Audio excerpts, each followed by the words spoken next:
Hello, good evening, and welcome to class number 2 of the foundation module of economics. Nice to see your Gen Z slang in the chat.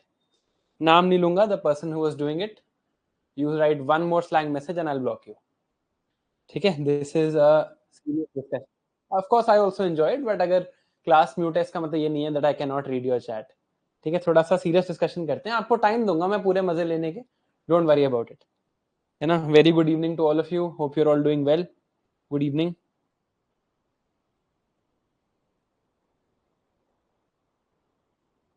Hello good evening I hope सब बढ़िया चल रहा है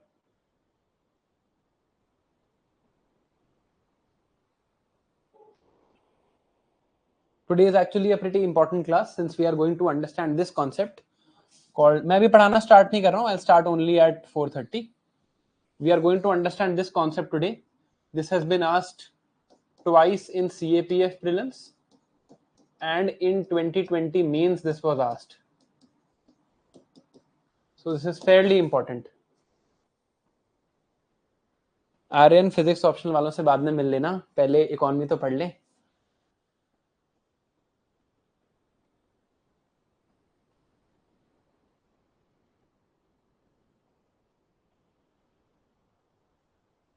हाँ, chat को private करना, जतिन ने बिल्कुल सही याद दिलाया. We will make it private.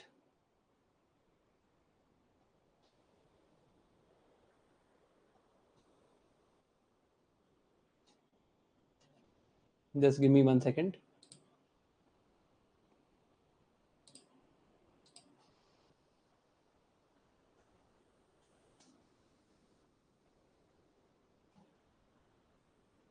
Yeah, chat is now private so that there is no disturbance. We will start at 4:30. Exactly at 4:30 we will start.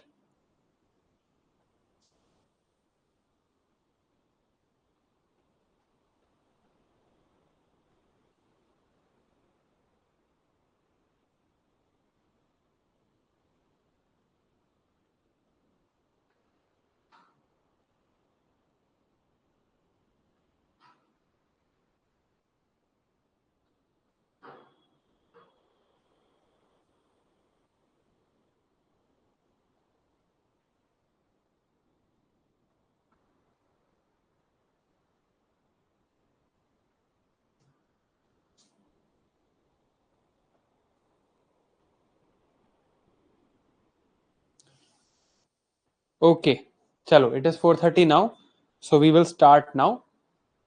है ना? So today we are going to continue from where we left off yesterday. Okay, yesterday we had understood some basic concepts in economy. I hope आपको वो basic terms याद हो गई होंगी, और नहीं हुई होंगी तो we are going to repeat them so many times कि I am sure that you are going to remember all of them. Okay, now today in this class we are going to understand 4 things. First, we are going to understand the concept of marginal utility in detail. Although ये UPSC के लिए उतना important नहीं है, so even if उतना समझ ना आए या आपको लगे कि it's becoming too much economics, तो आप दे सकते हैं. Generally this question will not be asked. This is important for us to understand because from understanding the basic economic problem, we will understand two things: the difference between a free market economy and a command and control economy. Free market और planned economy में जो differences हैं, that we will understand after we understand the basic economic problem. Then we will understand the 4 factors of production. अब यहां पर मैं आपको already warning दे रहा हूं, मैंने आपको कल भी कहा था, sometimes the English meaning of the word and the economic meaning of the word is not the same. This we will see today. इस पे कम से कम 3 से 4 बार सवाल आ चुका है प्रीलिम्स में ऑन कंसेप्ट सराउंडिंग दिस, वो हम देखेंगे. And then in the end of this class, and this is probably the most important thing that we are going to read today, this is the production possibilities curve. Production possibilities curve 2019 में CAPF के exam में पूछा था, 2021 में CAPF के exam में पूछा था, और 2020 में सिविल सर्विसेज के मेंस में इस पे क्वेश्चन आया था, और वही मेंस का क्वेश्चन हम आज क्लास के एंड में देखेंगे. Okay, so as usual we'll follow the same approach. Chat is private. I will teach for 30 minutes, then give you 3 minutes. आप अपने opinions और expression यहाँ पे कर लेना, मुझे भी थोड़ा टाइम मिलेगा आपसे interact करने के लिए, and then we'll continue this class till 7:30 or till the concepts are complete. ठीक है? All right. Now, yesterday we had left here. है ना? ये चीज हमने समझी थी. We had understood some new concepts, some new words that we did not know before. These new words were scarcity, the meaning of resources, also known as factors of production, the idea of sustainability, that there should be no decrease in quantity and quality of factors of production over time so that the needs of future generation are not compromised. Then necessary being choice. Choice क्यों necessary थी? Because unlimited wants and needs थी और scarcity of resources थी. Limited resources, unlimited needs, therefore choice is necessary. As soon as I make a choice, there will be an opportunity cost. Opportunity cost का concept हमने पढ़ा था. Next best alternative, foregone, इसकी value होती है opportunity cost. Because there is scarcity, there was requirement of efficiency. Efficiency मतलब मैं कुछ wastage ना करूं, that would be productive efficiency. और मैं अपनी resources को society के maximum benefit के लिए use करूं, that was allocative efficiency. Because there is limited resources, rationing was necessary. मैं बांट नहीं सकता था unlimited तरीके से resources लोगों को, because they were limited, and since they were limited, I had to figure out some system to distribute these limited resources. Rationing was that system. इसमें हमने देखा था that it is possible for price rationing and non-price rationing. अब इस concept में कल थोड़ी सी दिक्कत थी, तो what we will do is I'll give you one example of, और I will ask you rather one question, और उससे मुझे क्लियर हो जाएगा कि आपको नॉन प्राइस रैशनिंग समझ आई है या नहीं. Let's say I want a seat in a government medical college. या चलो, let me bring it a little bit closer to you. Let's say I want a job in the civil services. People who want this job are close to 10 lakh every year. Number of jobs in the civil services, or let's say in the group A civil services given through UPSC, are approximately 1000 each year. So there are limited goods and almost unlimited demand, या बहुत ज्यादा demand. So to distribute this limited good amongst this unlimited demand, what rationing system is used? यहां पे कौन सा rationing system use किया गया है, ये आपने मुझे बताना है. What rationing system is used here?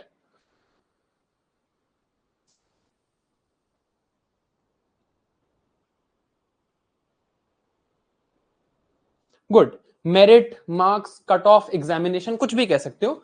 Basically, it is a skill-based rationing system. Person who is more skilled, who can score more marks, who has better education, who can clear the cutoffs, that person will be given this job. If tomorrow government of India says that people who can pay, of course, I hope and pray, I know this will never happen, but if the government of India says people who can pay 1 crore rupees can now enter the civil services, in this case, what rationing system are we talking about? Government of India says, if you pay 1 crore rupees, I will let you enter the civil services of India. Then what rationing system this becomes? Price based rationing system. है ना? चलो, this is good that this is now clear to you. ठीक है. अब हमारा first concept that we have to understand is utility and diminishing marginal utility. हमने जब utility पढ़ा था, what was the definition of the word utility in economics? What did it mean? अगर मुझे एक word में define करना हो, तो utility को मैं कैसे define करूंगा? Screen black करना better है क्या? I can do that, that's okay. Satisfaction, good. If you want, I can turn the screen black. It's not a problem at all for me. ठीक है, मैं कर देता हूं. All right. So satisfaction that I derive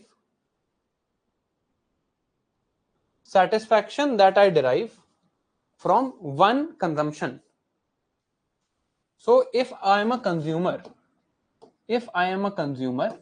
and I consume a good, let's say I consume an ice cream, I will derive some satisfaction from it.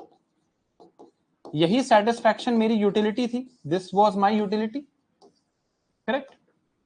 अब what was the concept of marginal utility? Marginal utility क्या था? ये भी आपको याद करना है. What was marginal utility? We have read this also yesterday. What is the meaning of this word?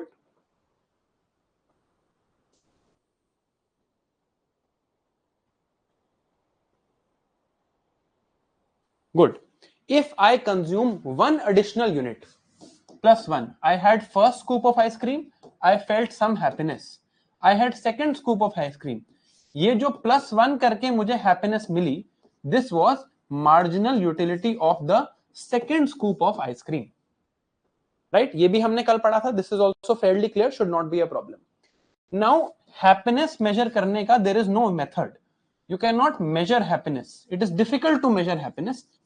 तो हम happiness के unit को, the unit in we measure happiness, हम इसको अभी के लिए कह देते हैं util, because it is utility only, happiness only, satisfaction only. तो मैं happiness के unit को कह देता हूं util. ये सिर्फ arbitrary है, ऐसा actually कुछ exist नहीं करता. This is just for me to make my calculation and explanation easier. जैसे मनी को मेजर करने का यूनिट है रुपीज, वेट को मेजर करने का यूनिट है किलोग्राम्स, हैप्पीनेस को मेजर करने का मैंने यूनिट बना लिया यूटिल. ये अपने लिए बनाए, it is not necessary, I can use any unit I want. ठीक है. Now what was marginal utility? Marginal utility was कि एक एडिशनल चीज कंज्यूम करके what is the happiness that I get. मैं देखता हूं diminishing marginal utility. This is law of diminishing marginal utility. What does this law say? Law of diminishing marginal utility की statement क्या है? This law was actually given by an economist called Karl मेंगर.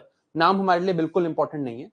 Law of diminishing marginal utility says that satisfaction that is derived from each additional unit of a good or service, or each additional unit of a good or service consumed decreases.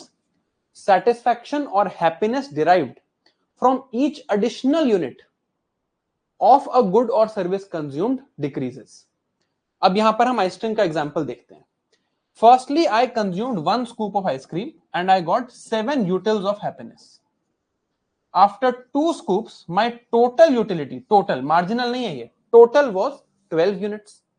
After 3, total was 15 units. After 4, total was 16 units. After 5, total was 15 units. फिर decline हो गई. Decline कैसे हुई? How is my total utility declining? मैंने एक ice cream खाई, मुझे अच्छा लगा. मैंने दूसरी खाई, मुझे थोड़ा और अच्छा लगा. मैंने तीसरी खाई, मुझे थोड़ा अच्छा लगा. मैंने चौथी खाई, मुझे लगा यार अब और आइसक्रीम नहीं. अब कोई मुझे और पांचवी आइसक्रीम भी खिला देगा तो I will be less happier than I was before. So my satisfaction is now declining. शुरू में आइसक्रीम खाने से, in the beginning it was a hot day, summer day, when I was eating an ice cream I was feeling happy. मैंने ice cream खाई, मुझे अच्छा लगा. पहली स्कूप खा के मुझे बहुत अच्छा लगा. सेकेंड स्कूप खा के मुझे थोड़ा सा कम अच्छा लगा. थर्ड खा के थोड़ा कम. फोर्थ खा के थोड़ा और कम. फिफ्थ में मुझे लगा कि अब तो मुझे फोर्स किया जा रहा है. सो फिफ्थ में my ice cream utility that I derived from ice cream decreased. Sixth में इट डिक्रीज्ड फर्दर. तो ये क्या है? ये टोटल यूटिलिटी है. मार्जिनल यूटिलिटी की अभी कोई बात नहीं हो रही है. So the total amount of happiness I felt after eating 4 scoops of ice cream was 16 units.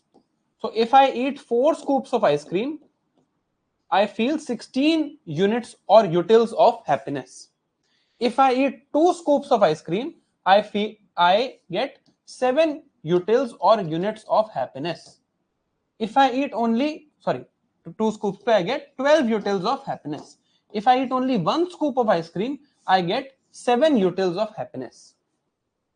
ठीक है. अब आपको मुझे एक क्वेश्चन बताना है.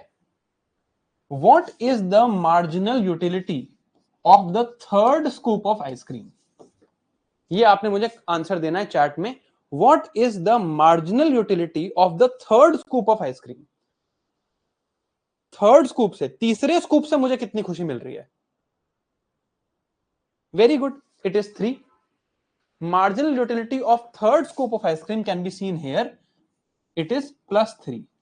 Marginal utility of fourth scoop of ice cream कितनी होगी? फोर्थ स्कूप की कितनी होगी marginal utility? It will be 1. Fifth scoop की कितनी होगी? Fifth scoop of ice cream had a marginal utility of -1. Sixth scoop had -3. तो अब अगर मुझे मार्जिनल यूटिलिटी को कंसिडर करना है, देखो टोटल यूटिलिटी मेरे सामने है, मार्जिनल यूटिलिटी को देखते हैं. I had 0 scoops of ice cream. My total utility, total happiness was 0. Marginal happiness was not applicable here क्योंकि मैंने स्टार्ट ही नहीं करा अपना consumption.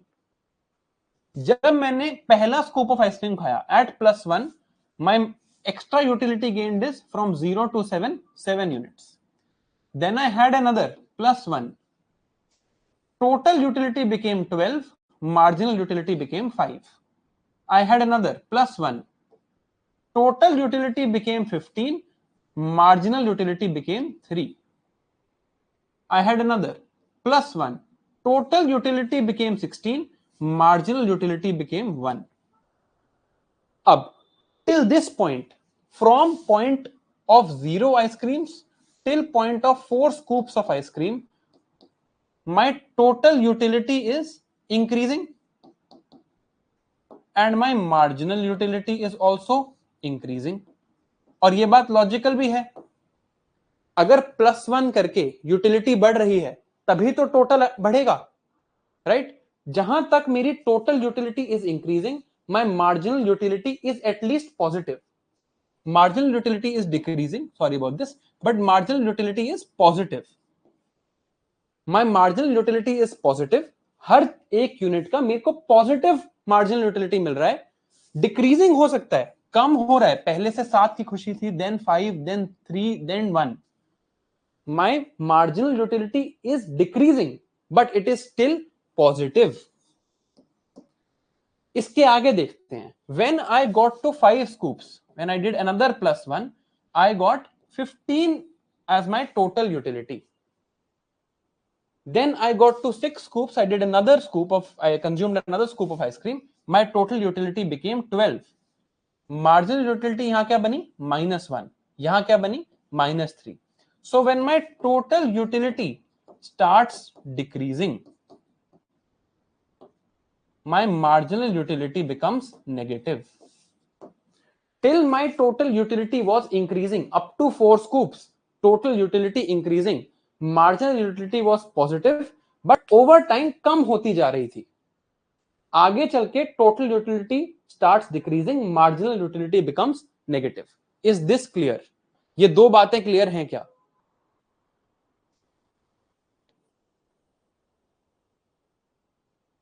Of course, these are imaginary numbers.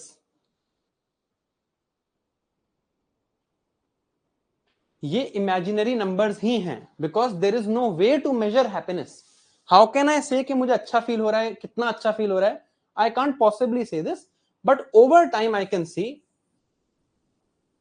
अब इससे मैं ओवरऑल इन्फ्रेंस क्या निकालूं? इससे मैंने ओवरऑल इन्फ्रेंस ये निकाला that as the consumption increases,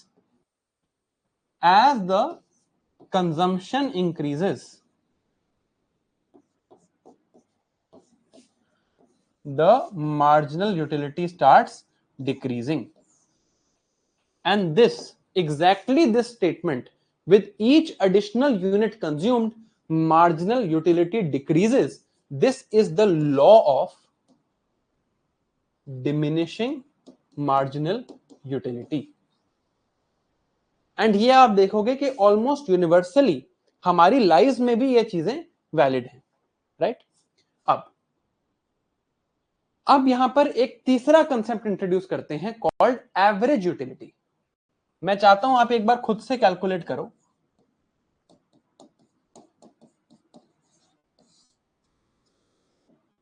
आप इस पार्ट को भूल जाओ. at this stage what is my average utility. अब अगर आपने सिर्फ ये वर्ड एवरेज समझना है, अगर आपको वर्ड एवरेज पता है तो आप ये आंसर दे दोगे.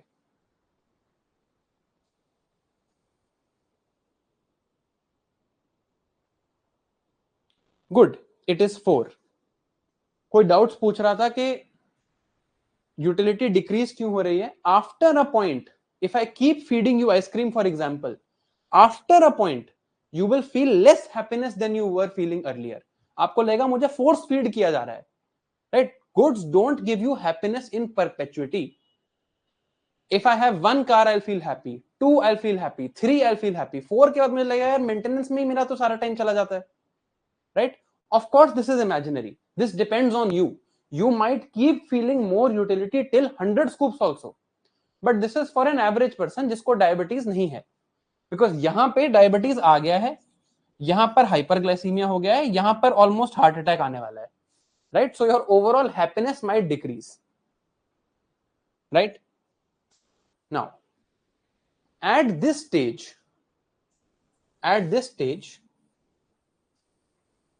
ये जो स्टेज है, at this stage,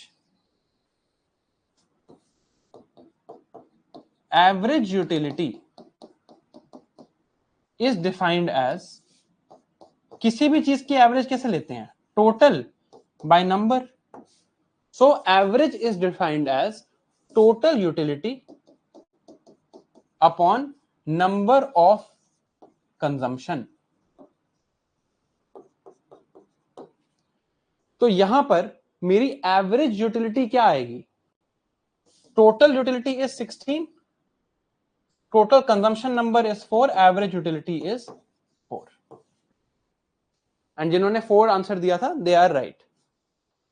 तो अब अगर हम यहां पे टोटल, एवरेज और मार्जिनल यूटिलिटी देखें,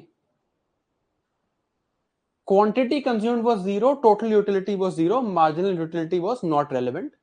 जब मैंने एक कंज्यूम किया, टोटल आ गया 7, marginal was also 7, average was 7 divided by 1, 7 divided by 1 also 7.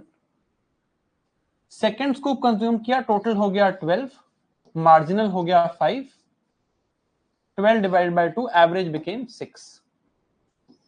3 scoops, total became 15, this became 3, average became 15 divided by 3, 15 divided by 3 equal to 5. 4 scoops, total became 16, marginal was 1, average was 16 divided by 4 equal to 4. 5 scoops, total was 15, marginal was -1, average was 15 divided by 5, 3. 6 scoops, total became 12, marginal became -3, 12 divided by 6, 2. This is clear? Is this clear?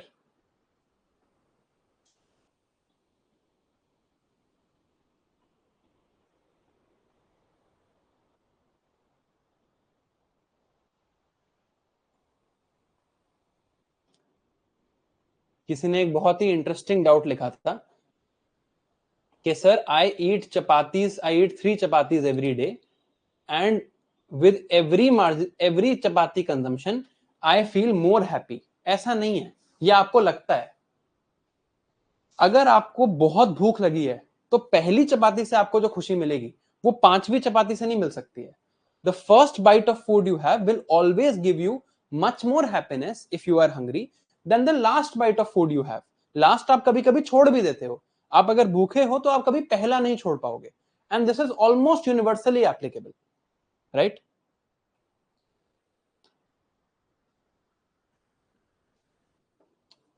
Now अब इसी चीज को अगर मुझे graph पे दिखाना हो तो मैं कैसे दिखाऊंगा? I will show it like this. Total utility was increasing till a point. जब तक 4th scoop of ice cream मैंने खाया था, to this 4, तब तक मेरी total utility was increasing. It became maximum at 16. Then my total utility started declining.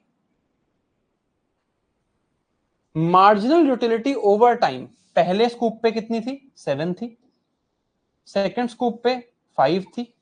Marginal utility continuously declining है।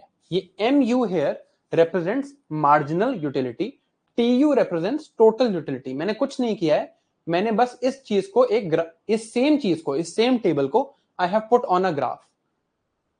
Total utility over time has been increasing till I get to 4 scoops, then diabetes। ठीक है, यहां क्या हो रहा है?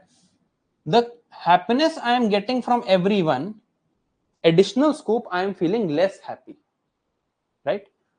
आपको you get a flirtatious message from your crush, the first one is always the best one, the next one is normal, the 5th or 6th one will be average, and the 10th or 11th one will come at the time of your breakup, right? Because then your total utility will start declining। I hope इससे ज्यादा clear मैं नहीं कर सकता हूं। I hope this graph is clear। Total utility एक time तक increase then decline, marginal utility constantly declining। When total utility starts declining, marginal utility after 4 becomes negative।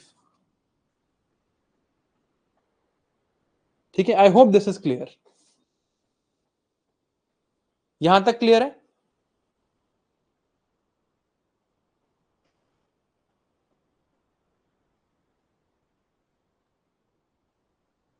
Srishti, you have please don't spam. आपने कल से ये message कम से कम 6 बार भेज दिया सृष्टि ने कि let's take an example of a watch.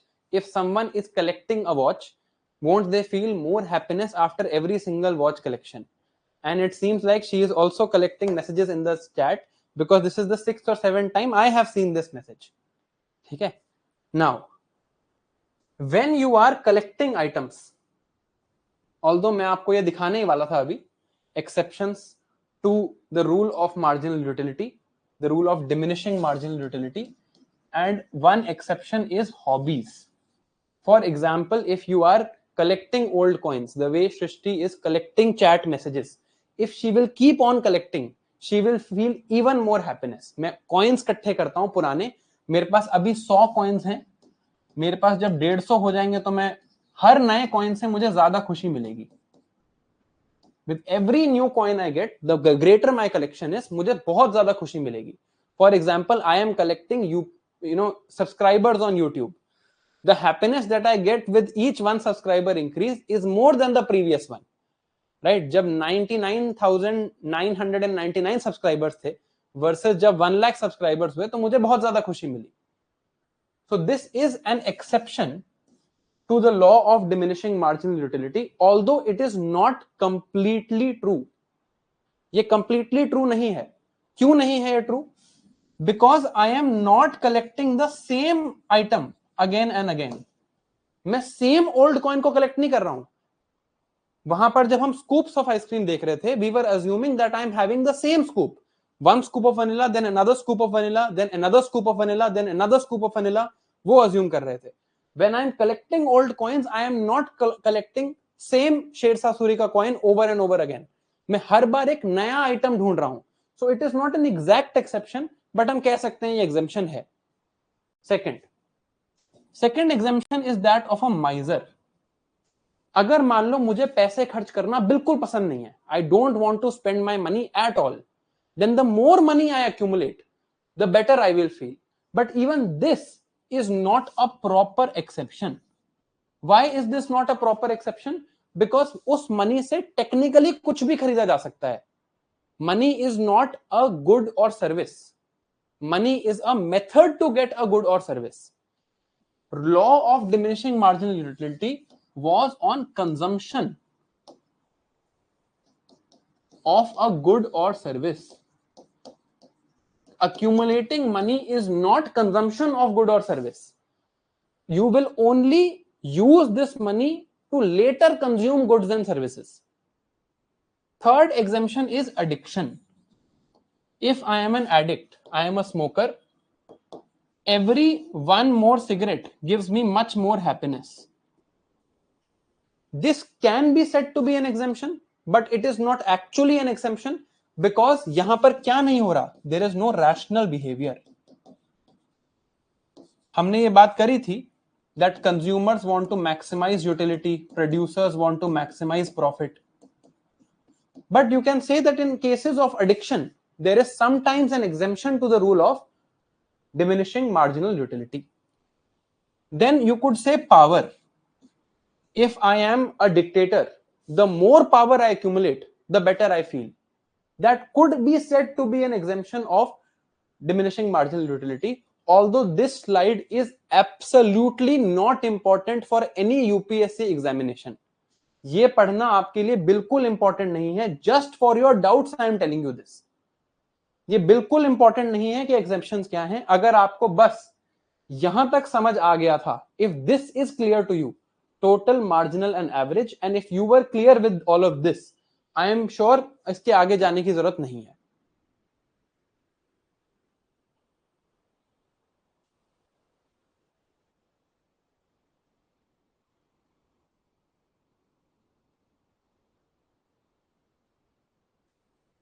हाँ, these are not exact exemptions, these are not exact exceptions. ये exact exceptions नहीं है, right? I hope यहां तक clear हो गया है. The law is almost universal, almost. ठीक है, exceptions हमें पढ़ने की जरूरत नहीं है. It's not, that's why अगर आप अपना डॉक्यूमेंट देखोगे तो डॉक्यूमेंट में भी मैंने exceptions नहीं लिखे. It's not important, नहीं पूछते हैं वो ये चीजें. ठीक है, अब now we have to come to a major thing called the basic economic problem.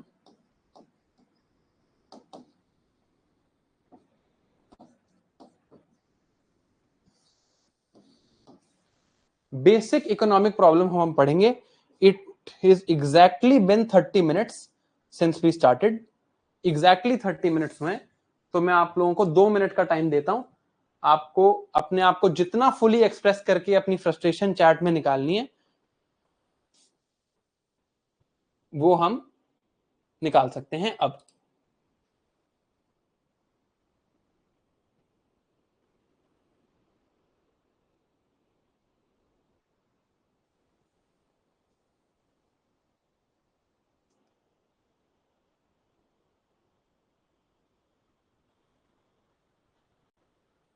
Himanshu, graph is not exact. It's just to show you shape of the graph.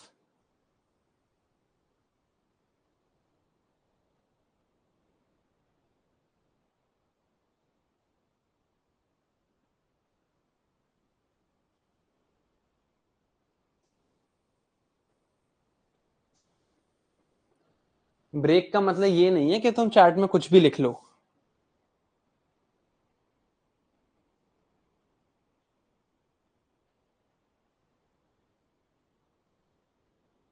Sir ये बच्चे इतने फालतू सवाल पूछ के टाइम बर्बाद कर रहे हैं. तभी तो ये टाइम दिया है. निकाल एक. आपने जिन लोगों ने मॉडर्न हिस्ट्री पढ़ लिया है, आपने एक सेफ्टी वॉल्व थ्योरी पढ़ी थी. What was the safety valve theory? Doubt का टाइम होगा क्लास के बाद. ये डाउट का टाइम नहीं है, ये सेफ्टी वॉल्व थ्योरी है.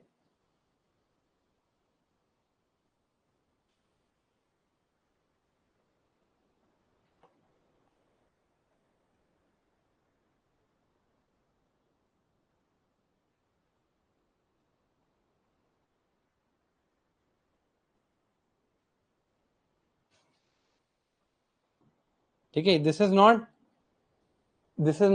Just your time to release your frustration. I mean, there are obviously many better ways to release your frustration, but if you feel this chat is your best opportunity, go for it. And who am I to stop you?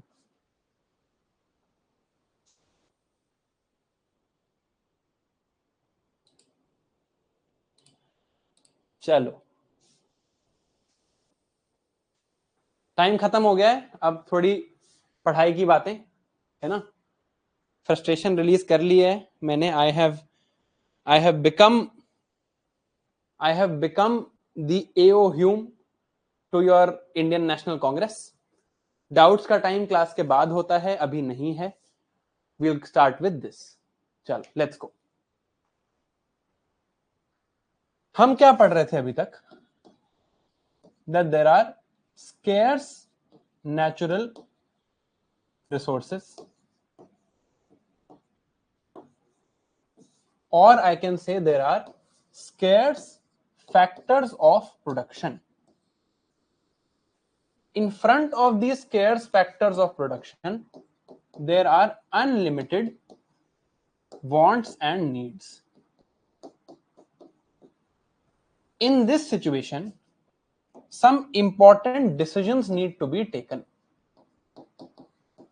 Some important decisions need to be taken because factors of production are limited and wants and needs are unlimited. अब please ध्यान से सब यहां पर ध्यान लगाएंगे, है ना? Please listen to this carefully. काफी एक इंपॉर्टेंट चीज मैं आपको बताने वाला हूं. There are scarce factors of production. There are unlimited wants and needs. Okay. There are some decisions that need to be made. What decisions need to be made? First decision I need to make is what and how much to produce.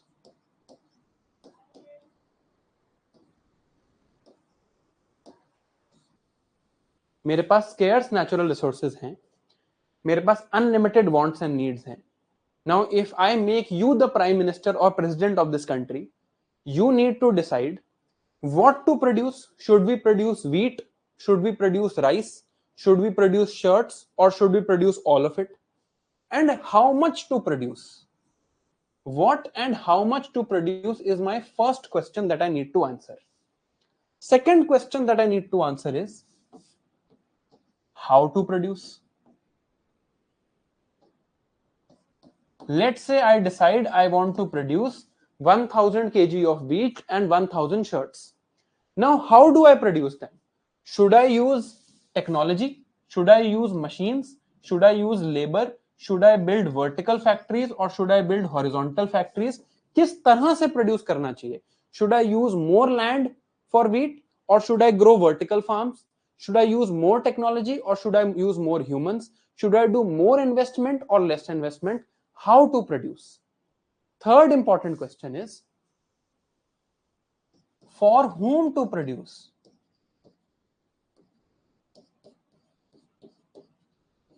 और इस question को मैं ऐसे भी लिख सकता हूं, how to distribute.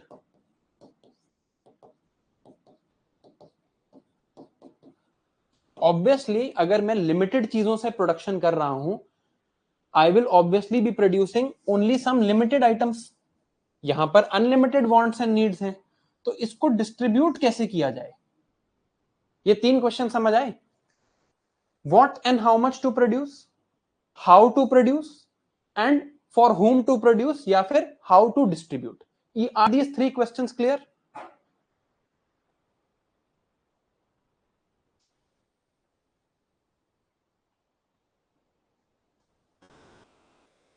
है ना?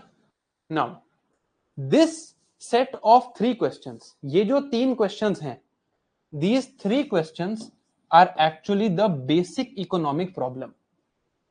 This is the basic problem of economics. Because economics is the discipline that studies how to best utilize, ये हमने कल देखा था, best utilize scarce resources, also known as factors of production, for unlimited wants and needs. To answer this question, economics says there is a basic problem of these three questions. First, what and how much to produce? Resources कहां allocate करूं? Second is how to produce. Third is for whom to produce or how to distribute. अब आप कोई भी एक चीज का example low. Let's say I take the example of burgers.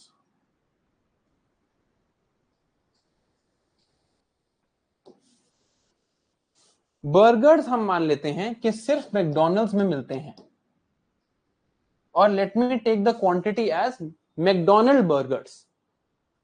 Who is taking the decision of what and how much to produce? ये decision कौन ले रहा है? In case of McDonald's burgers, who is taking this decision what and how much to produce? अरे रुक जाओ पौशिका, यही आपका ही जवाब दे रहा हूं. स्पैम करने से ऐसा थोड़ी होगा कि मैं आंसर दे दूंगा, थोड़ा तो वेट करो। Exactly, the firm is deciding, let's say the owner of McDonald's is deciding, or the board of directors of McDonald's is deciding, basically a private individual is deciding. कोई प्राइवेट इंडिविजुअल डिसाइड कर रहा है, firm कह लो, owner कह लो, board of directors कह लो, CEO कह लो, they are deciding, ठीक है। Then how to produce, should they produce using a standard process, or should every McDonald's outlets have some special burgers, or should buns be made in a central location and patties be made in a different place? ये decision कौन ले रहा है? ये decision कौन ले रहा है? सेकंड वाला, who is taking the second decision? Firm level पे सोचना, एक इंडिविजुअल आउटलेट के लेवल पे नहीं, फर्म लेवल पे। McDonald's in the world, this is also decided by the firm, very good, it is the board of directors or owner of McDonald's who is deciding this thing. So even this decision is made by a private individual. ठीक है, third question पे आते हैं। Third question was how to distribute, for whom to produce को हम लिख लेते हैं as how to distribute, how to distribute.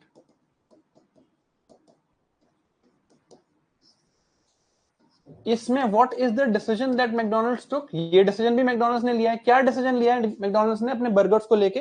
How do they decide how to distribute their burgers? अरे अल्टीमेटली इट्स द फर्म ना, इट्स, हम यहां पर बस ये देख रहे हैं कि even if it's the market research team, even if it's the management team, ultimate decision तो ओनर का है ना। उन्होंने डिसाइड किया कि only people who will be able to pay the price of my burger can have my burger. जो लोग मेरे बर्गर का प्राइस पे कर सकते हैं वही लोग मेरा बर्गर खाएंगे। सो हाउ टू डिस्ट्रीब्यूट, ये क्या है? This is nothing but a rationing system. So they decided if you are able to pay the price of my burger, you can buy my burger. ठीक है,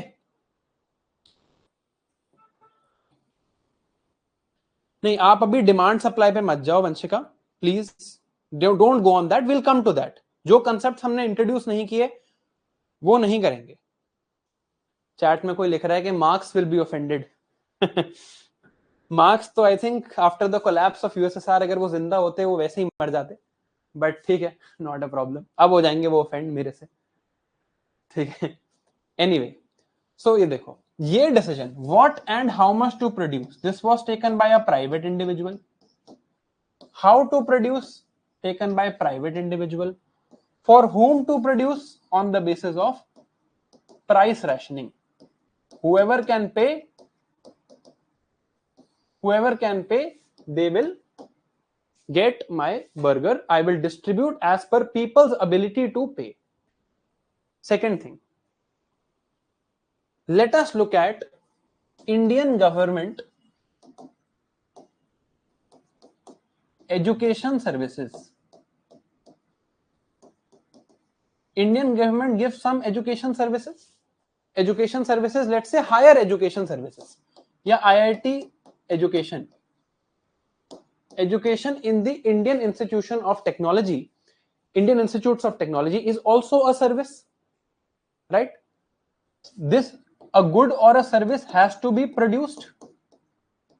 यहां पर भी production में चीजें लग रही होंगी, लैंड लग रहा होगा जिसपे IIT बने हैं, प्रोफेसर्स लग रहे होंगे। In this case who is taking the decisions, ये देखते हैं। What and how much to produce, what to produce is IIT based education. हो सकता है गवर्नमेंट कहती है कि नहीं मुझे IIT नहीं NIT ही बनाने हैं। Government took the decision that for education services we will produce both IIT education and NIT education.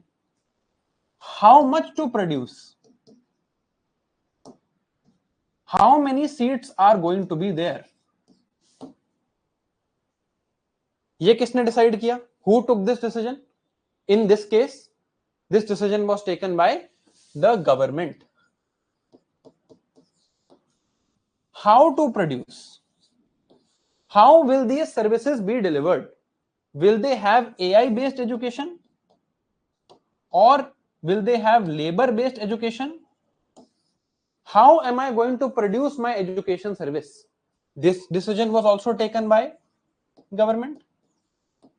And for whom to produce, how to distribute. Should I distribute on basis of price? Should I sell my seats? Or should I distribute on basis of skills? Have a non-price rationing system? This decision was also taken by the government. तो इस case में IIT based education में तीनों decisions जो लिए हैं वो government ने लिए हैं. मैकडॉनल्ड्स के केस में तीनों decisions were taken by a private individual. This, how do you choose to answer this basic economic problem? Do you answer it through private means or do you answer it through public means? Public यहां पर मतलब है government means. This decides the nature of your economy. Whether you choose to answer, अभी ध्यान से सुनना please, chat बंद करके अगले 10 मिनट थोड़ा ध्यान से सुनना, काफी कुछ सीखेंगे लाइफ में हम. How you choose to answer these three questions, whether you decide to choose to answer them private individual based or on the basis of governmental decisions, decides the nature of your economy. Kaise? There are two broad types of economies.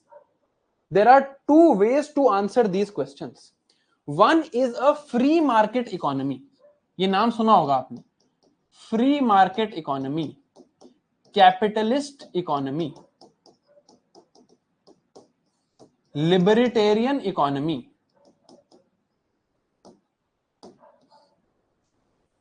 Free market economy, libertarian economy, capitalist economy chooses to answer the basic economic problem, the three questions of basic economic problem, through private means. Free market economy, market method of answering the basic economic problem says that resources will be owned by private individuals who make economic decisions on the basis of the market.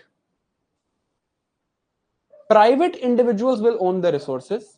They will decide what to produce, how much to produce, how to produce, and the decision of distribution will be on the basis of markets. That is, will be on the basis of price. This is free market economics. Capitalist economics, libertarian economics, word breakdown भी कराना मैं आपको सिखाऊंगा. चलो इस slide के बाद मैं आपको बताता हूं वर्ड ब्रेकडाउन कैसे करते हैं.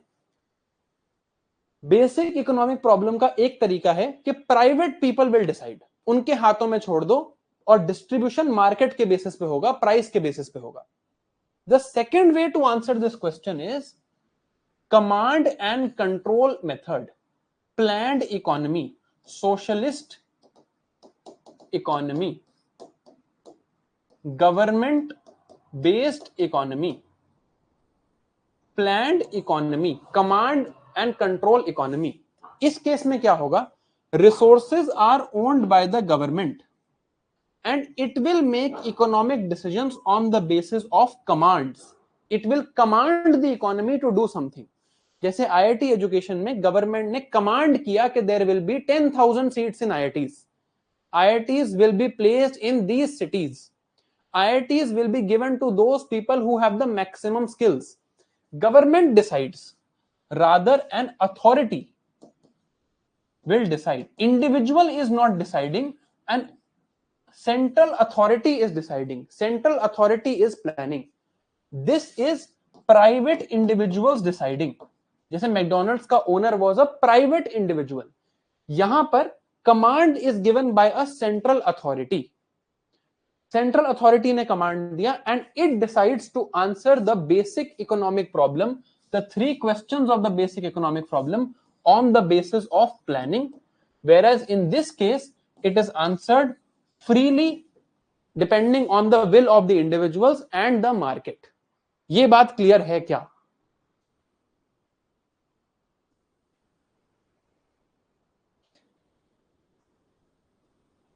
Are these two things clear?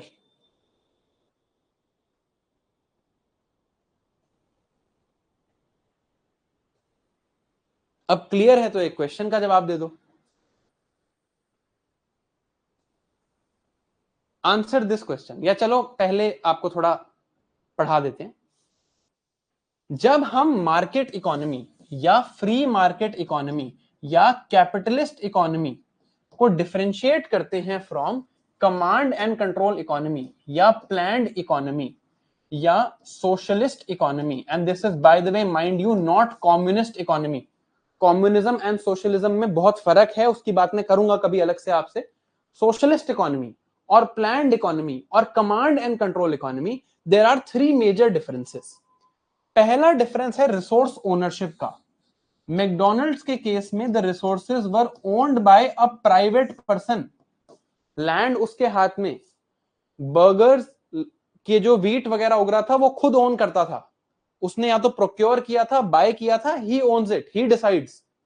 Resource ownership is either public और private. In free market capitalist market economy, resources are owned by private individuals. In planned socialist command economy, जब मुझे आईआईटीज बनाने हैं, IITs are made on government land, so resource ownership is public. Second difference is on the basis of economic decision making. In planned command and control economy, decision making is done by a public authority, which is the government. In economic decision making, in a free market capitalist economy, the decision making is done by a private individual. Third, there is a rationing system. Rationing system means method used to distribute the output, how to distribute. In a free market capitalist economy, the method of distribution is price, versus in a command and control planned socialist economy, method of distribution rationing system is non-price. Is this also clear?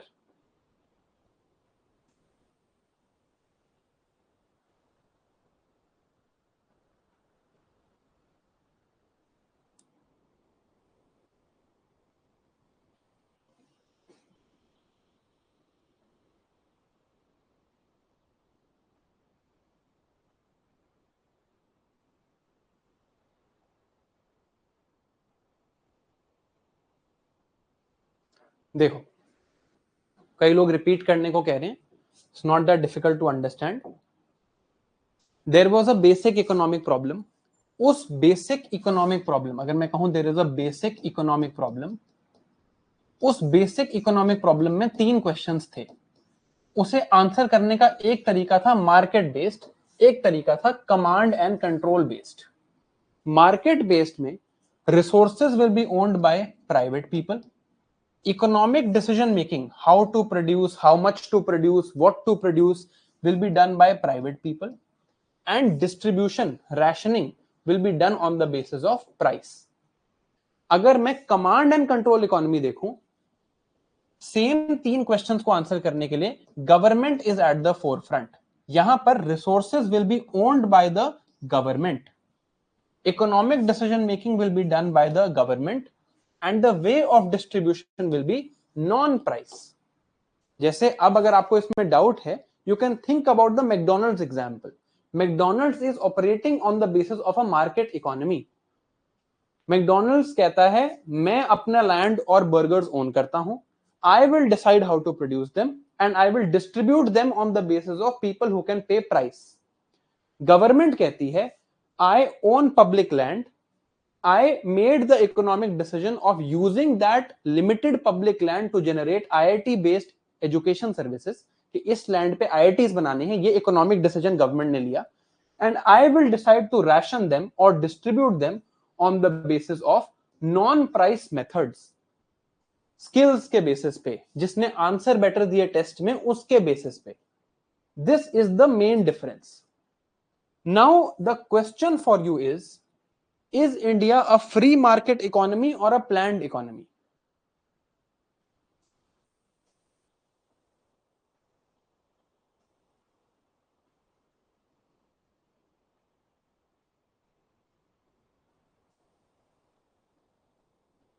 ये जो आप कह रहे थे कि that is why government never seeks profit, वो answer यहां होगा। आप में से ऑलमोस्ट सब लोगों ने सही आंसर दिया है। India is neither a free market economy, neither a planned economy, India is a mixed economy. There is no country in the world, there is no country in the world which is either completely free market economy or completely planned economy. ऐसी कोई country exist ही नहीं करती है दुनिया में जो या तो कंप्लीटली फ्री मार्केट हो या कंप्लीटली प्लान्ड हो।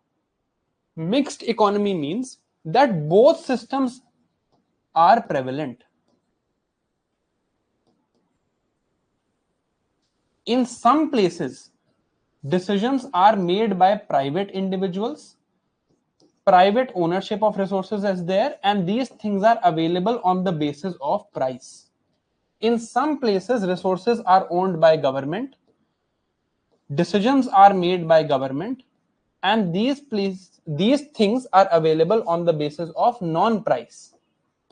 There are, since it is a mixed economy, there are also some places where government owns the resources, government makes the decisions, but things are still available by price. तो ये सारे combinations possible हैं, क्योंकि ना ही हम completely free market हैं, ना ही हम कंप्लीटली प्लान्ड इकोनॉमी हैं, और दुनिया में ऐसी कोई इकोनॉमी नहीं है जो कंप्लीटली फ्री मार्केट हो या कंप्लीटली प्लान्ड हो। There is always a mixture, there is always a mixture between the two. What varies between countries is, अगर मैं इंडिया को फॉर एग्जांपल यूएसए से कंपेयर करूं और इंडिया को मैं नॉर्थ कोरिया से कंपेयर करूं, all three of them are actually mixed economies. What varies is the level of government intervention.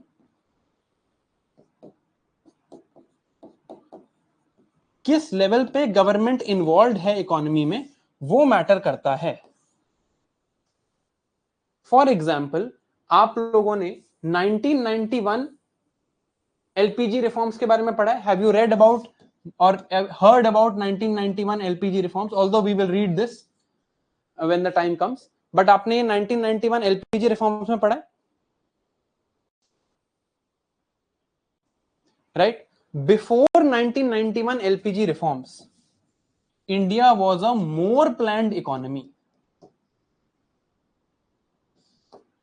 After 1991 LPG reforms, India is becoming a more free market economy. That is the difference. इससे पहले we were more of planned economy, इसके बाद we are more of free market economy. ठीक है? Because अब ये मैं कैसे कह सकता हूं? Because the P in LPG stood for privatization. We decided that private people will be able to answer basic economic problem. Private people will be given control of resources. Private people will be allowed to make economic decisions. And since this is happening, rationing will be done on the basis of price. For some things, price will decide who will be able to get them or not. We became more free market. Before this, we were more planned. But ऐसा नहीं है कि अब planning खत्म हो गई, ऐसा नहीं है that we are now not a planned economy, और ऐसा नहीं है कि तब पहले बिल्कुल भी फ्री मार्केट नहीं थी. So only the levels vary depending on where you are.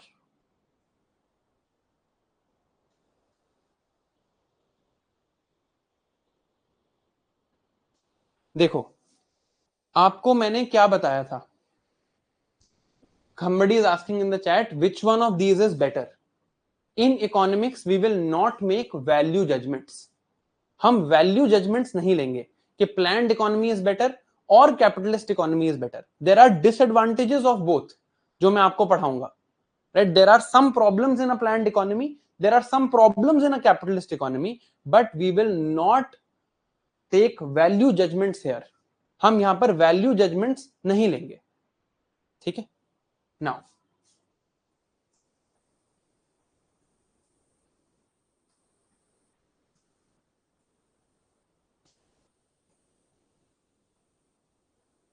if I have to sum up I have to understand.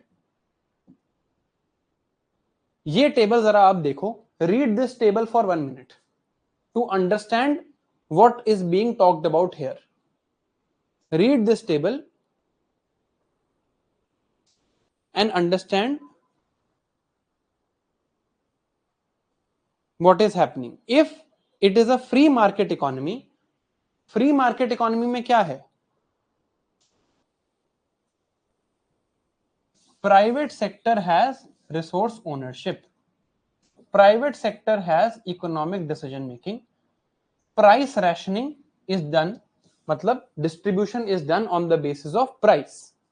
In planned economy based on commands, public sector has resource ownership, public sector has economic decision making, and non-price rationing is done. In mixed economy, there is both private and public sector ownership of resources, private and public sector economic decision making, and price rationing and non-price rationing exist together. I hope this is clear.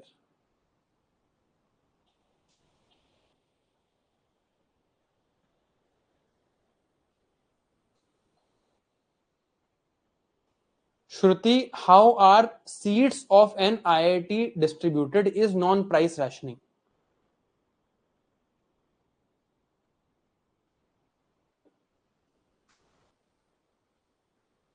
ठीक है, all right. अब हम देखते हैं how these economies operate. देखो reality में, in reality all economies of the world are mixed economies. सारी economy mixed economy है.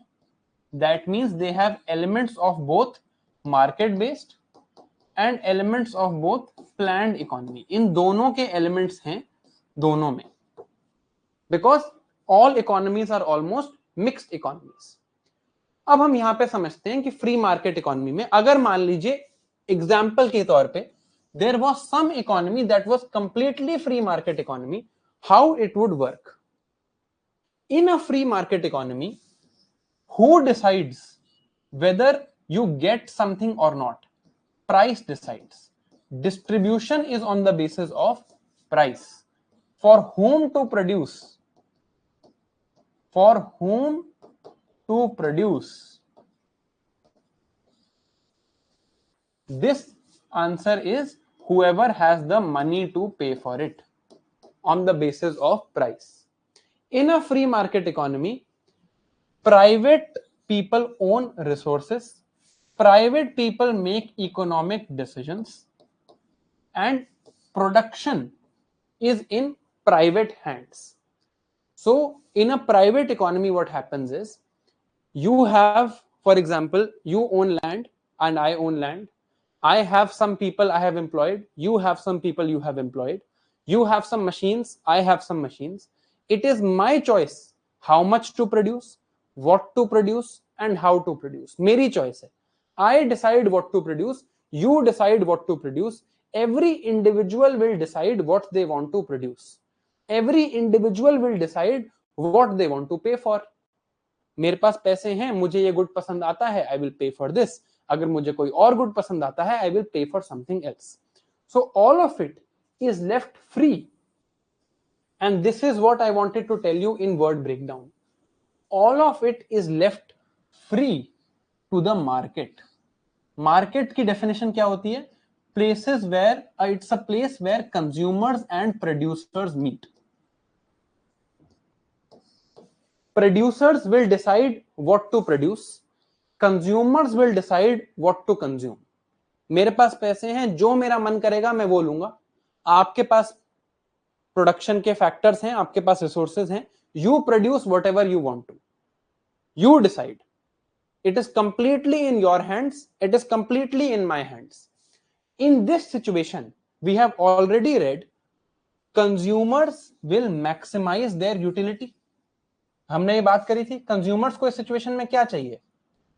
Lowest possible cost, highest possible quality. And producers को क्या चाहिए? Maximum profits. राइट?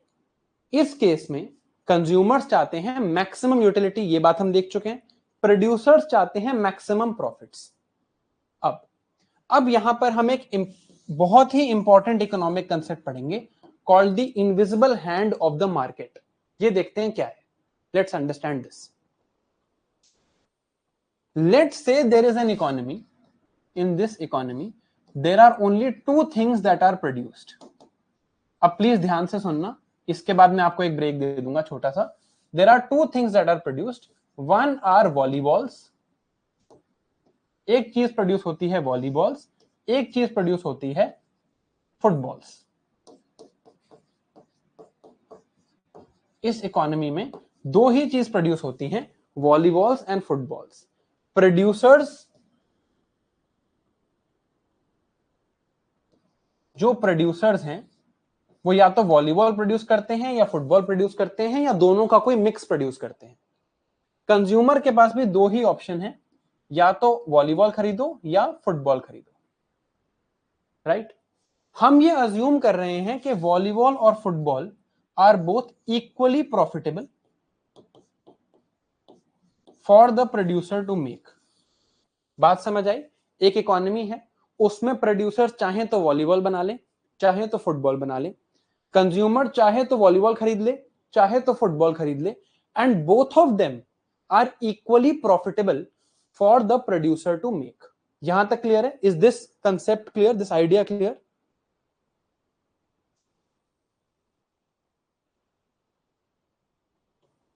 समझ आ रही है क्या बात हो रही है? ठीक है, अब देखो, अब ये मार्केट चल रही है। Market is where consumers and producers will meet. ठीक है, दे मीट हियर। बहुत सारे प्रोड्यूसर्स हैं, कोई प्रोड्यूसर वॉलीबॉल बनाता है, कोई फुटबॉल बनाता है, कोई दोनों फुटबॉल वॉलीबॉल बनाता है। कंज्यूमर्स हैं, किसी को वॉलीबॉल पसंद है, किसी को फुटबॉल पसंद है, एक्सेट्रा एक्सेट्रा।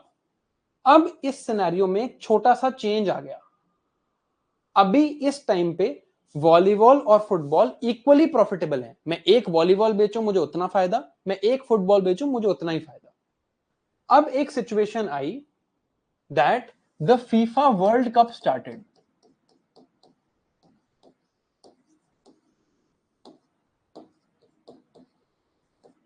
जैसे ही फीफा वर्ल्ड कप स्टार्ट हुआ, क्या हुआ? कंज्यूमर्स ने देखा FIFA world cup has started. Consumers said okay I want footballs. सारे कंज्यूमर्स ने कहा कि हमें फुटबॉल्स चाहिए। उन्होंने कहा अब मेरे को वॉलीबॉल का कोई काम नहीं है, मैं खुद जब तक क्रिस्टियानो रोनाल्डो नहीं बन जाऊंगा तब तक मैं सिर्फ फुटबॉल ही खरीदूंगा।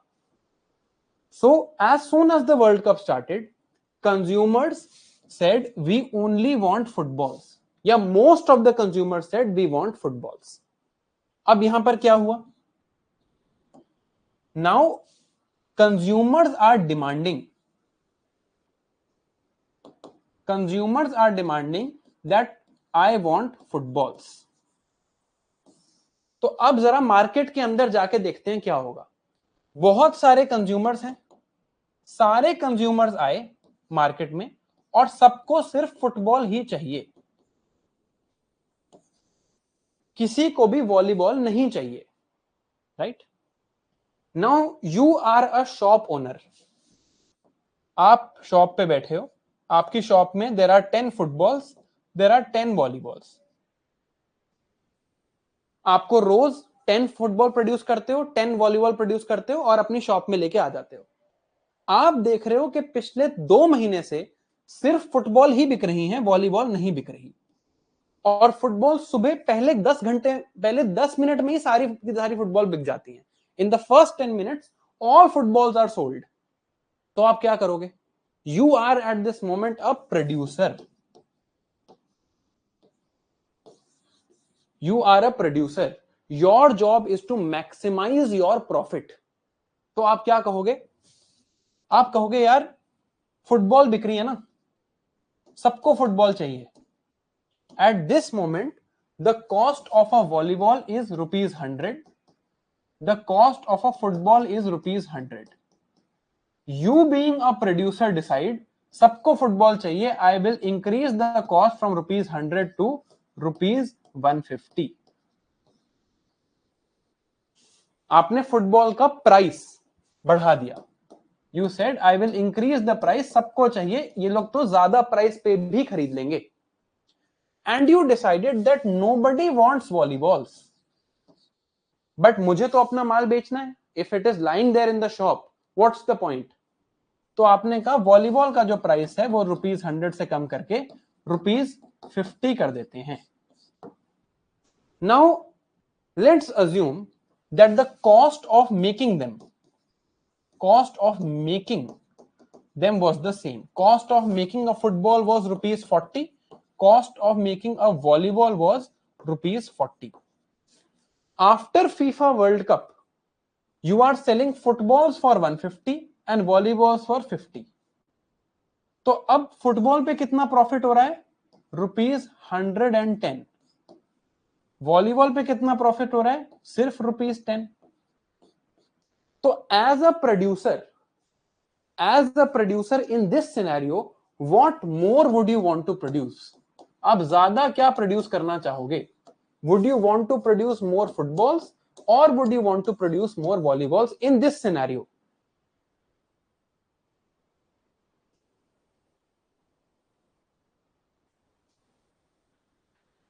Good.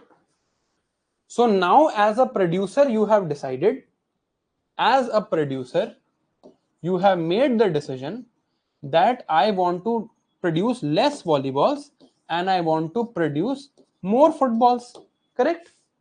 आप ज्यादा फुटबॉल बनाना चाहोगे. अब let us recap the entire chain of events.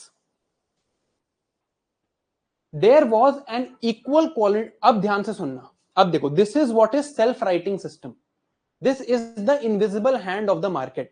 This is the core of economic theory that was given by Adam Smith, the Scottish philosopher who is the father of modern economics. ठीक है? There are equal amount of footballs and volleyballs produced in an economy. एक economy में football और volleyball equally profitable हैं, equally produce हो रही हैं, equally demanded हैं. Some event happens and the demand of footballs increases. As soon as some event happens, the demand of footballs increases.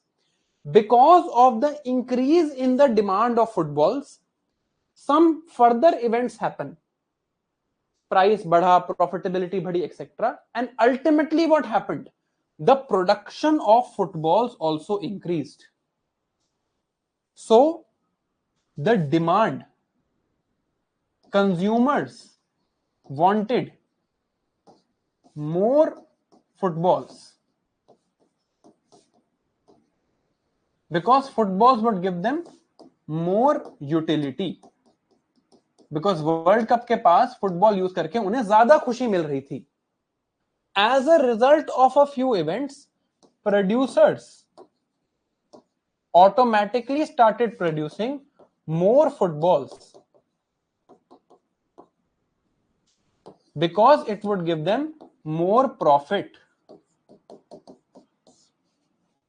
Now, इनकी आपस में कोई बात नहीं हुई, but automatically in this economy, when more footballs were being demanded, more footballs were being produced, consumers were only thinking about their maximum happiness, producers were only thinking about their maximum profit, but as a result, there was a self balance in the system. Football ज़्यादा मांगी गई, football ज़्यादा बन गई.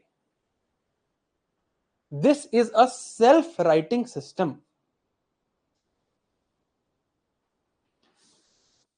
It was the invisible, हमें दिख नहीं रहा ये कैसे हुआ, the invisible hand of the market. The invisible hand of the market pushed the demand of footballs up. As soon as the demand of footballs went up, the production also went up. Right? This is free market economics. And what was a key determinant here? यहां पर key determinant क्या था? One of the key determinants was this price increase.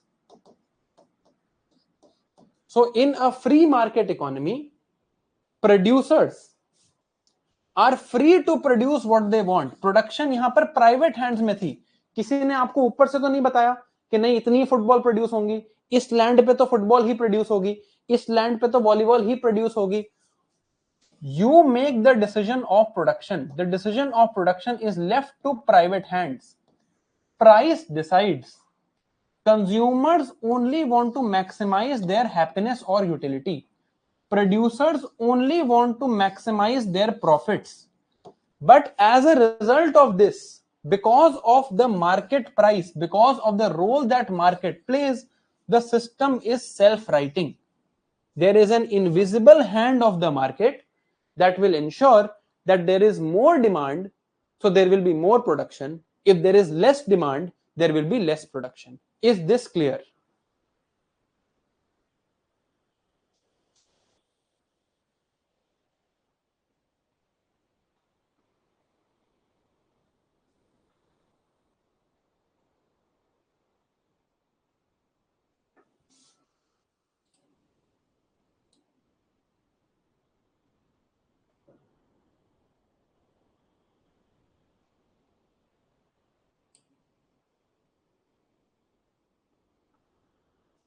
ये बात clear है?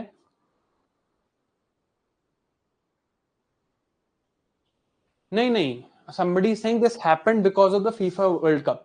The FIFA World Cup only raised the demand. FIFA World Cup की वजह से डिमांड बढ़ी है, अपने आप सप्लाई कैसे बढ़ गई? That is the invisible hand of the market. You look out for your own interest. Consumer ने तो प्रोड्यूसर को ना के नहीं बोला कि नहीं आप सप्लाई बढ़ाओ. कंज्यूमर ने क्या देखा? फीफा वर्ल्ड कप हो रहा है, मुझे फुटबॉल चाहिए, I want more happiness, I want more utility because football is giving me more utility. Producer ने क्या देखा? Football will give me more profit, let me make more football. Consumer looks out for his own interest, producer looks out for their own interest. Ultimately demand does not stay unmet. Demand बढ़ी, अपने आप supply भी बढ़ गई, without their being a direct communication, without being there being someone to plan for it. किसी ने ये plan तो नहीं किया कि फीफा वर्ल्ड कप आने वाला है, चलो सप्लाई बढ़ा देते हैं फुटबॉल्स की, लोगों को शायद फुटबॉल ज्यादा चाहिए हो. Right? Automatically this process happened because the market was left free. In the same example, if there was a planned economy, in a planned economy, some authority would have taken this decision that okay, now FIFA World Cup is coming, people might want more footballs, we produce every day 50 footballs and 50 volleyballs, let me now produce 80 footballs and 20 volleyballs. Planned में somebody is planning for this entire process. Free में it is happening automatically. FIFA world cup आने से सिर्फ demand बढ़ी है, supply नहीं बढ़ी है. सप्लाई ऑटोमेटिकली बढ़ गई डिमांड बढ़ते ही. This is free market economics. I hope this is clear.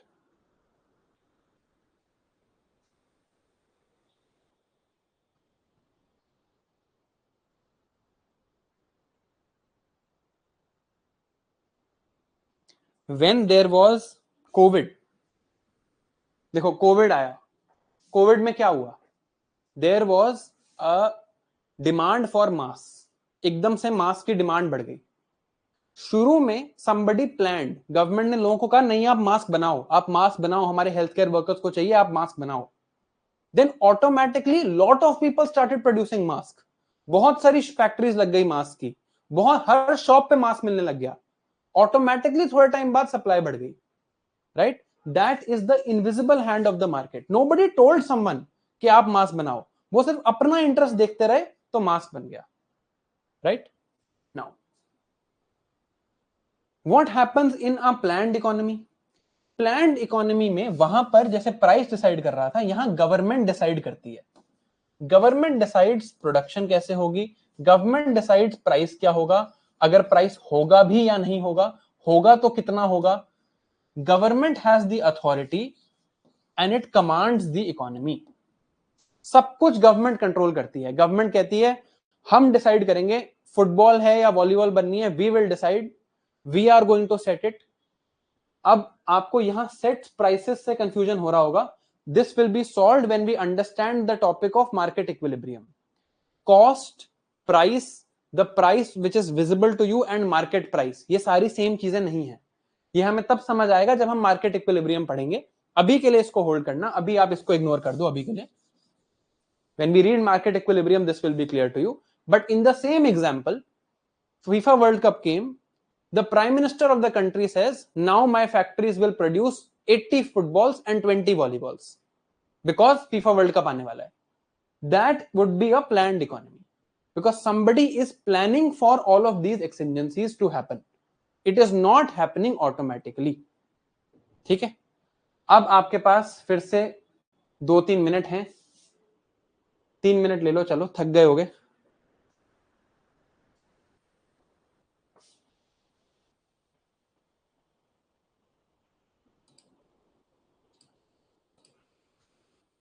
यार हमने अभी प्राइस पढ़ा ही नहीं है.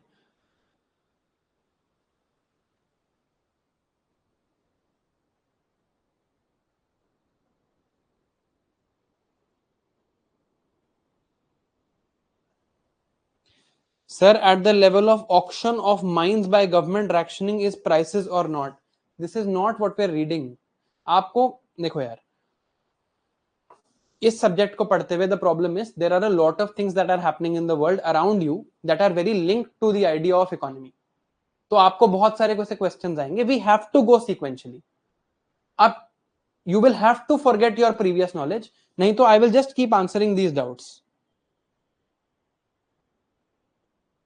अब देखो, RBI takes a decision, somebody is asking, of decreasing money supply, then the consequences will be the example of invisible hand. I can't answer this right now till I teach you money supply.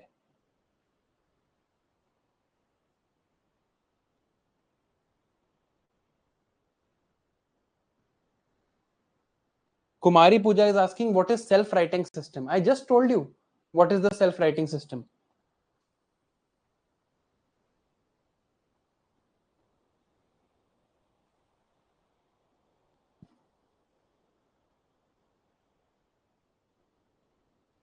Somebody is asking, if when New Year comes, everyone starts producing cakes. Is this a planned economy? Has some authority told them to produce cakes? Has the government told them produce cakes? Or are they automatically producing cakes because they know they will make more profit? If government is telling them, cake shops, you have to produce cakes because New Year is coming, then it is planned economy. If they are producing on their own, it is free. They can choose not to do it.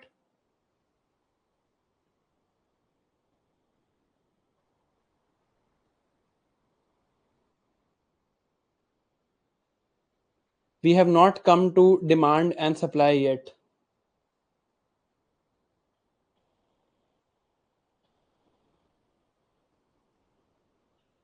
Sir आपको pension मिलती है? What sort of a question is that यार? Sir economy versus economics, Kuldeep ने कम से कम 15 बार ये चीज पूछ ली. चलो आप अपनी भड़ास निकाल लो, आप स्पैम कर लो, आपके 10 सेकंड है. We will then go on to the next topic, which is factors of production. I know self-writing is not in the notes because it's not important for you yet, लेकिन आप advantages, disadvantages पढ़ोगे तो you'll understand. Anyway, now, I was trying to tell you that all economies in the world are actually mixed economies. सारी economies जो world की हैं, ये mixed economies हैं. It is only the degree of mix that varies. अगर मैं बात करूं for example वेनेजुएला की, तो Venezuela is a more planned economy. It is somewhere here on the spectrum. अगर मैं यूएसए की बात करूं, it is here on the spectrum, more close to free market economy. India earlier was close to this part of the spectrum. Now India is close to this part of the spectrum.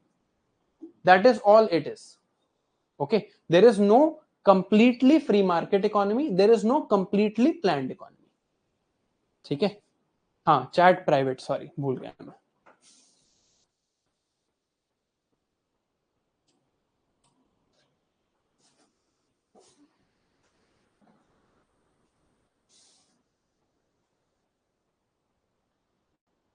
Okay. Now, let us now read the third concept that we had to read today, called factors of production. What are factors of production? हमने अभी तक क्या पढ़ा है? That factors of production are actually resources. Factors of production are resources, right? यही हमने देखा था. Resources, they allow the economy to produce its output. I will use these resources to produce output. Output क्या होगा? Goods and services. So the output is goods and services. Now in economy, we actually consider four types of factors of production. There are four factors of production. One is land, labor, capital, and entrepreneurship. Land, labor, capital, and entrepreneurship. Now I will explain to you the meaning of all of these words. This is not the English meaning of the same.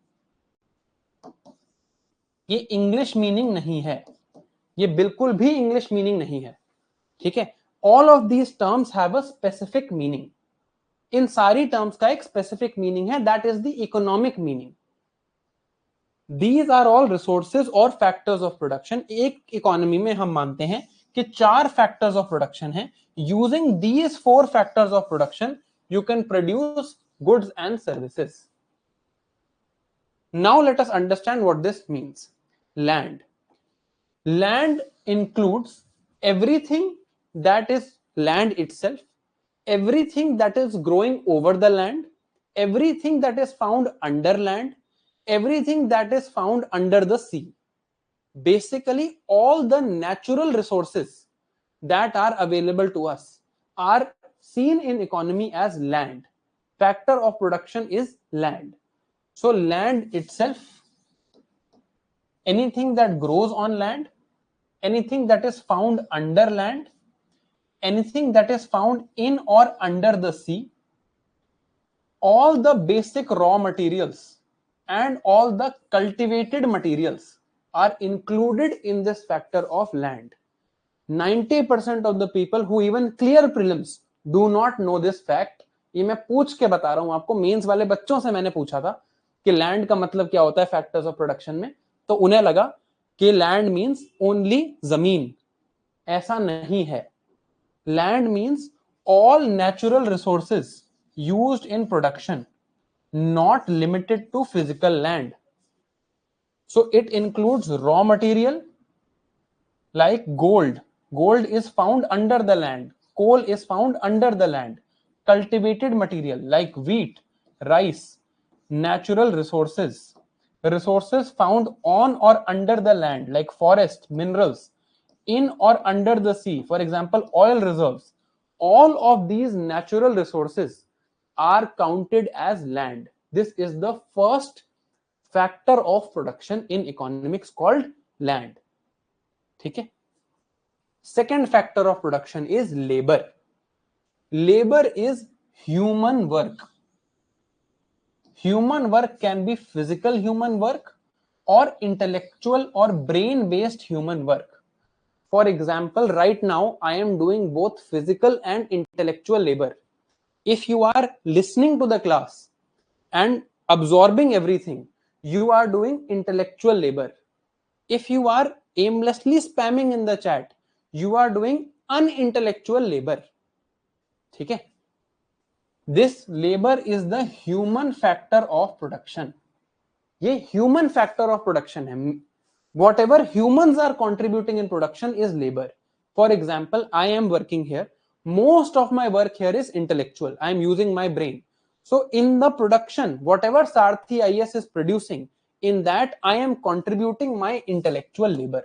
So labor includes physical and intellectual effort that individuals contribute to production. So it ranges from manual labor.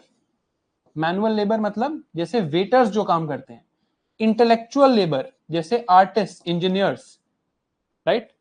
जो physical and mental contributions humans are making to work are labour. Okay, second factor of production. Third factor of production is capital. What is the meaning of the word capital? What does the word capital mean in economics?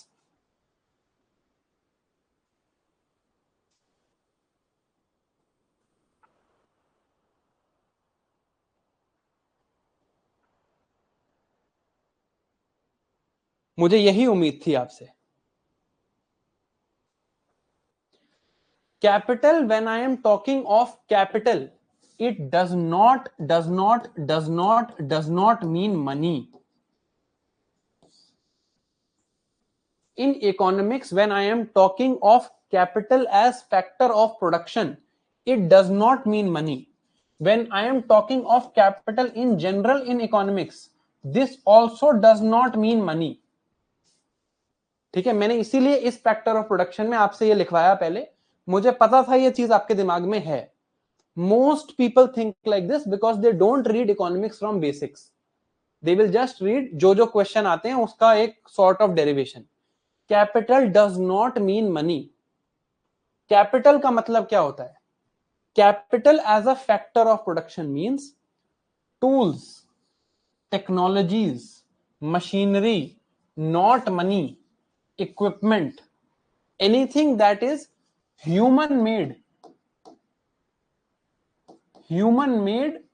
that helps me in production.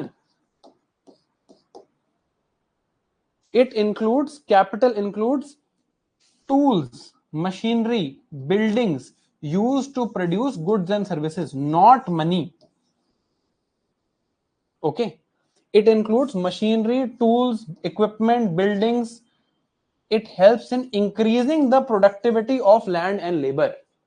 Basically, the tools and technologies that we use to produce things, it is helping to increase the productivity of land, increase the productivity of labor.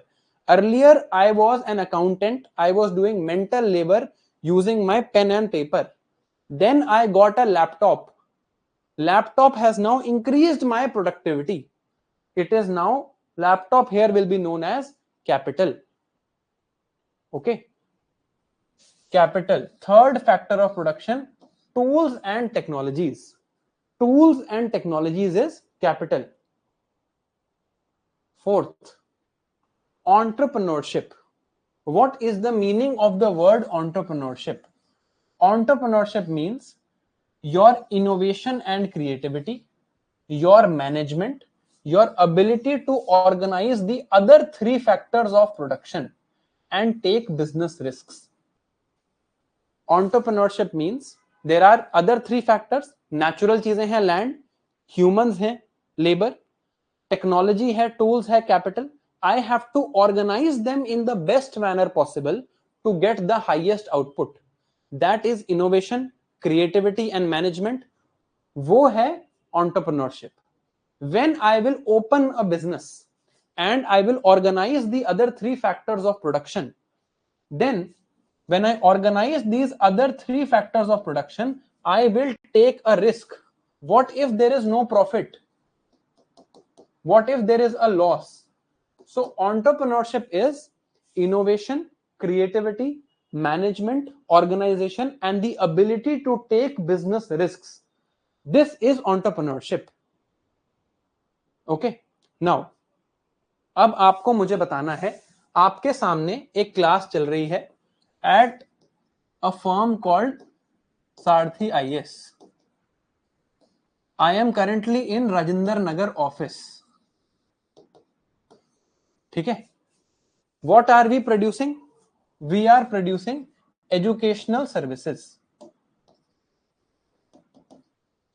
Now, to produce these education services, we are using many things. अभी जो education service है, there is some land in old Rajinder Nagar, some water that I am consuming, right? Some air I am breathing. Then I myself am doing some intellectual and some physical labor. Then there is this digital board. And then Varun sir has put all of this together. Varun sir has organized all of this. इनमें से क्या कौन सा factor of production है ये आपने मुझे बताना है. Who here is what factor of production?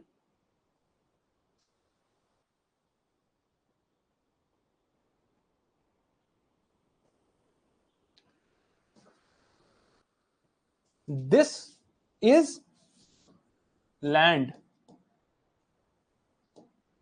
This is labor. This is capital. This is entrepreneurship.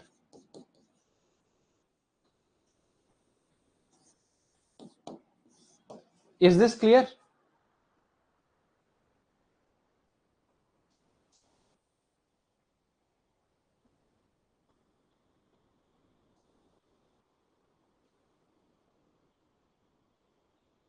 ठीक है, तो in economics water is land. This is the lesson for you today. In economics, water is land. Okay. Now, there is land, labor, capital, and entrepreneurship. These are the 4 factors of production. Okay. Now, let me test internet. What factor of production is this? Stylus.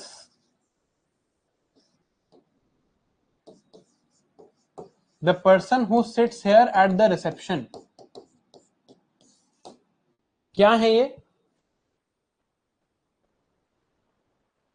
Internet is capital, stylus is capital, reception में are is capital, है ना? ये मत बोल देना please. Receptionist is labour. These two are capital. Capital is tools and technologies. ये बात समझ आई है? प्लीज बोल दो ये बात समझ आई है.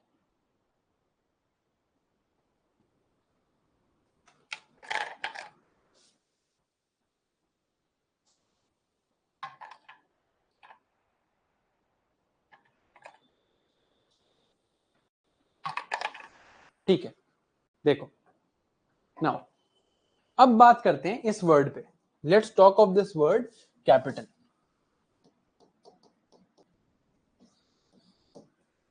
अगर मैं बात करूं in the context of factors of production, in factors of production it means tools and technologies that help me in my production. This is factor of production. But generally अगर मैं economics में बात करूं, the word capital in economics means anything that will give a future stream of returns. कोई भी चीज जो बाद में रिटर्न्स देगी वो कैपिटल है इन इकोनॉमिक्स. ठीक है, तो अब कैपिटल वर्ड को हम जरा ध्यान से समझते हैं. Capital means anything that generates future stream of benefits. This is the meaning of the word in economics. Okay, अब कैपिटल कई तरह के होते हैं. One is physical capital. Physical capital मतलब मैन मेड रिसोर्सेस, जैसे कि मशीनरी, बिल्डिंग्स, इक्विपमेंट. यही हमने देखा था. Physical capital was seen in our factors of production. Physical capital means machinery, buildings, equipment, resources.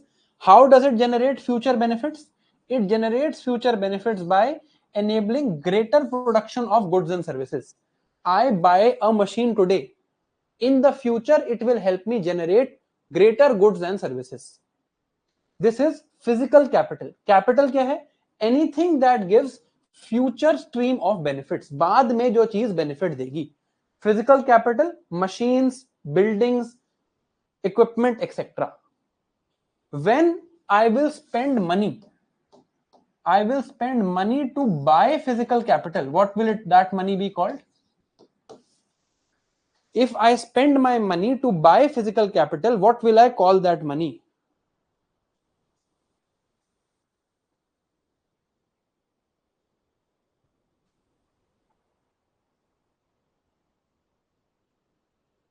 Good. It will be called investment. If I spend my money to buy capital, it will be called investment. Okay. Physical capital is man-made resources, machinery, buildings, equipment, etc. that will give a future stream of benefits. बाद में जो चीज मुझे benefits देगी, जैसे कि machine में अभी खरीदूंगा, बाद में फायदा होगा. Second is human capital. Now capital word will remain same. Capital will mean future stream of benefit. Human capital is skills, knowledge and abilities that humans possess. If today I gain a lot of knowledge and skills, अगर मैं chat spam करने की जगह मैं अभी class में सुन लूं जो हो रहा है, तो क्या होगा? बाद में मुझे जब एग्जाम देना होगा तो चैट में जेनजी स्लैंग लिखना याद नहीं आएगा, एक्चुअल फिजिकल और ह्यूमन कैपिटल की डेफिनेशन याद आएगी. So I will get a future benefit. So human capital is skills, knowledge, abilities and health acquired by individuals to enhance productivity. Stream of future benefits so that the amount of output that can be produced in the future gets increased. Human capital क्या हुआ? Capital word का meaning same है. Capital word का meaning same है. Human capital becomes anything that will give future stream of benefits to humans. Skills, knowledge, abilities, etc. Now, third is natural capital. Things that are coming from nature but will give a future stream of benefits. जैसे कि natural resources, ecosystems, they will give a future stream of benefits. Because they are necessary for our ability to live, survive and produce. If we preserve our forests, in the future we will get benefits from them because they will give us oxygen. This is natural capital. Financial capital, things that emerge from money and give further future benefit, like investments, assets, stocks, bonds, funds. I purchase some bonds today. Later they will give me 8% rate of return. That is financial capital. Last, social capital. Things in society that will give me a future return. Word breakdown. दो words हैं, एक word का मतलब मुझे पता है, दूसरे word को मुझे उससे कनेक्ट करना है. This is how you break down words. Social capital, things in society that will give me a future return. Social capital is my relationships, my friendships, my trust on you. If I have a relationship with you, later I can get a future benefit from you in the form of a favor, in the form of some advice, in the form of some recommendation. So, network of relationships and future benefits such as favors, information from personal connections. Okay. Now, what am I trying to understand here? When I talk of factors of production, there are 4 factors: land, labor, capital, entrepreneurship. Land means almost everything that is coming from nature. Labor means human work. Capital means tools and technologies. Entrepreneurship means business risks, organization, management. Now, capital word in general, in terms of factors of production, तो यही 4 हैं. In general, the word capital means anything that gives a future stream of benefits. So I read about physical capital, human capital, natural capital, financial capital, social capital. I hope both these things are clear. इसमें कोई doubt नहीं होना चाहिए, ये थोड़ा important है. Very good विदुषी। आप यही मैं चाहता था कि आप ये खुद से उस पर अराइव करो। Natural capital can also be said as land. Human capital can also be described as labor. Physical capital might be the right term to describe this. समझ आया? Natural capital can also be said to be land. Human capital is similar to labor, not exactly same, थोड़ा सा फर्क है. कई text books में same लिखते हैं, कई में थोड़ा अलग लिखते हैं, but pretty much similar to labor. Physical capital can be said to the capital here. ये बात समझ आई? I will invest my financial capital to buy this physical capital.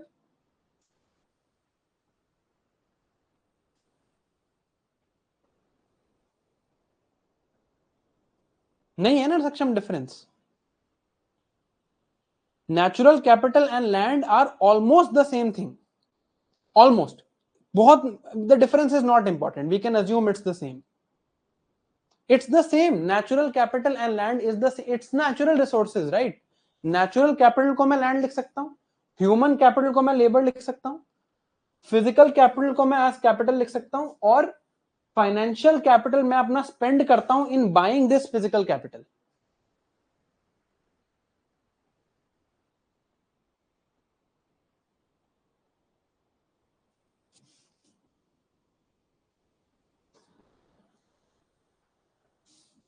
So the word capital in economics, word capital means anything that will generate a future stream of benefits.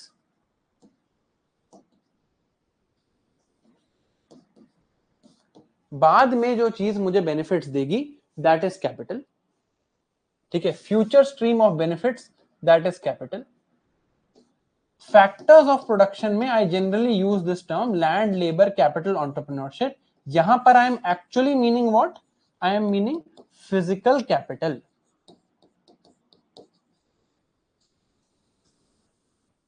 मेरा मतलब यहां capital लिखने से physical capital है. Physical capital क्या है? Tools and technologies. Land क्या है? नेचर ने जो रिसोर्सेज दी. लेबर क्या है? ह्यूमंस ने जो किया. एंटरप्रेन्योरशिप क्या है? Organisation, risks management. ये समझ आया? 4 फैक्टर्स ऑफ प्रोडक्शन एग्जिस्ट करते हैं.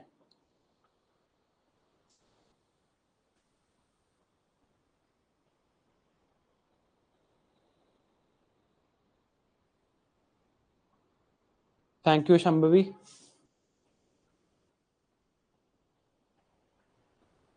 देखो, labour is not social capital. आपको ये कंपैरिजंस ड्रॉ करने की जरूरत नहीं है. I was just giving you an equation. Labor is not social capital.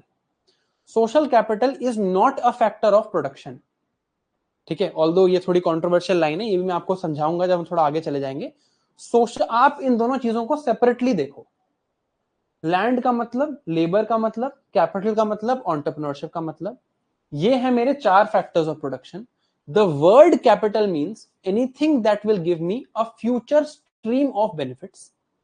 Natural capital अगर मैं बोलूं, मतलब जो चीजें हमारे नेचुरल रिसोर्सेज में हैं. ह्यूमन कैपिटल मैं बोलूं, anything that will give humans a further stream of benefits. तो क्या देगा आपको benefits? Education, skilling, health care. Physical capital बोलूं, physical things that will give me future stream of benefits. Board, pen, it will help me to produce better in the future.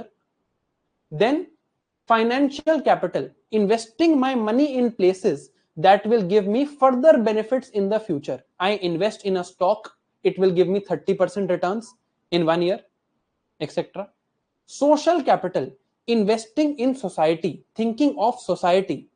Society में जो चीजें हैं that are going to give me future returns, like my relationships, my trust. If society has a lot of social capital, everyone is having good trust on them, in the future they can claim favors, they can claim help in times of need. This is definition of various types of capital. natural capital is similar to land, human capital is similar to labor, physical capital is similar to capital as factor of production. ये है. अब आप entrepreneurship को similar मत create करो किसी भी चीज से. Entrepreneurship is not social capital. Entrepreneurship is not physical capital. Don't need to actually connect everything because वो connected है नहीं. We needed to understand the meaning of the word capital, that it gives further stream of benefits, and we needed to understand the 4 factors of production. Right? Are these words clear to you? Now I don't want you to doubt whether water being used for, let's say I am having a fish making factory, or I make fish oil based, if I make fish oil based snacks in my factory, then the fish that I am obtaining, which factor of production will they count in? ये कहां count होंगे fish?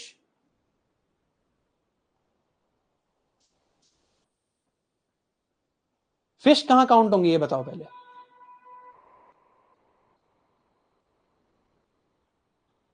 Fish is land.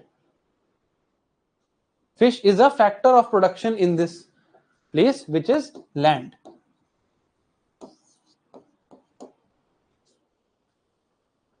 ठीक है. अब fish ना land पे उगती हैं ना लैंड से आती हैं, but fish count as land. ये इकोनॉमिक्स में meaning of words matter allot.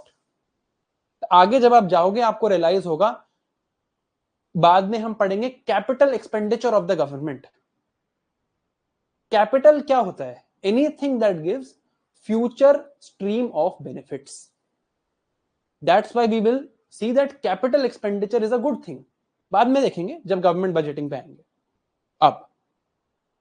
अब मैं आपको इस क्लास का फाइनल ब्रेक दे रहा हूं of 2 minutes, because after this we are going to read the most important concept. 2 minute शांत बैठ जाओ, मैं भी शांत बैठ जाता हूं. After this we are going to read the most important concept of today, which is production possibilities curve. मुश्किल है, टाइम लगेगा समझने में. 2 मिनट शांत बैठ जाओ, शांत. सी यू आफ्टर 2 मिनट्स.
अब देखो, अनिकेत ने कूल बनने के लिए डाउट पूछा है.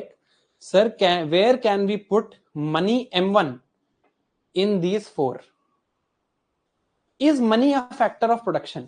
ये बात सोचो. Is money a factor of production? Is money a resource? Is money actually used to produce, और is money used to buy things that are then used to produce? सोचना इस बारे में. Is money a factor of production? It is not a factor of production. ये पूरा example देने के बाद भी कोई मेरे से पूछ रहा है कि फिश कैपिटल क्यों नहीं है? Because fish is land. Now I can't explain this again यार, ये आपको खुद करना है ना. फिश इज लैंड यार, fish is land. You watch this again if you have not understood.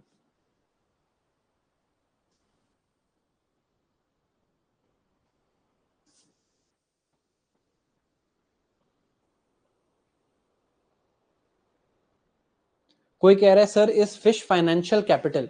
Is fish money? Fish is land, fish is in nature, fish can be said to be natural capital. ठीक है, चल.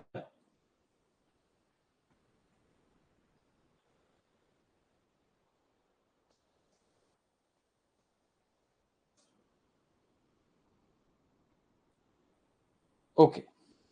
Someone is asking very interesting question. It's good that your brain is working. Someone is asking, sir, if I start a bank, will money be my capital? Banks don't produce money. Banks produce financial services. आप bank में जाओ और मुझे कहो ये लो पकड़ो 2 kilo गेहूं और मुझे पैसे दे दो. Banks don't produce money. Banks produce financial services, things like loans, like deposits, like accounts, like seniorage. This is what banks will produce. Banks will give you financial services. Banks do not produce money. Anyway, हम देखेंगे banking को आराम से.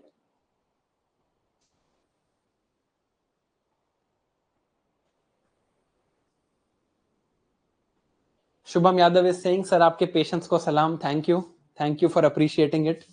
It is taking every ounce of patience in my body. But ठीक है, कोई नहीं, आगे पढ़ते हैं.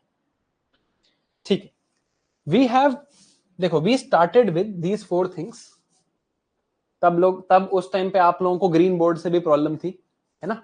तो we started with these 4 things: marginal utility, basic economic problem, factors of production and production possibilities curve.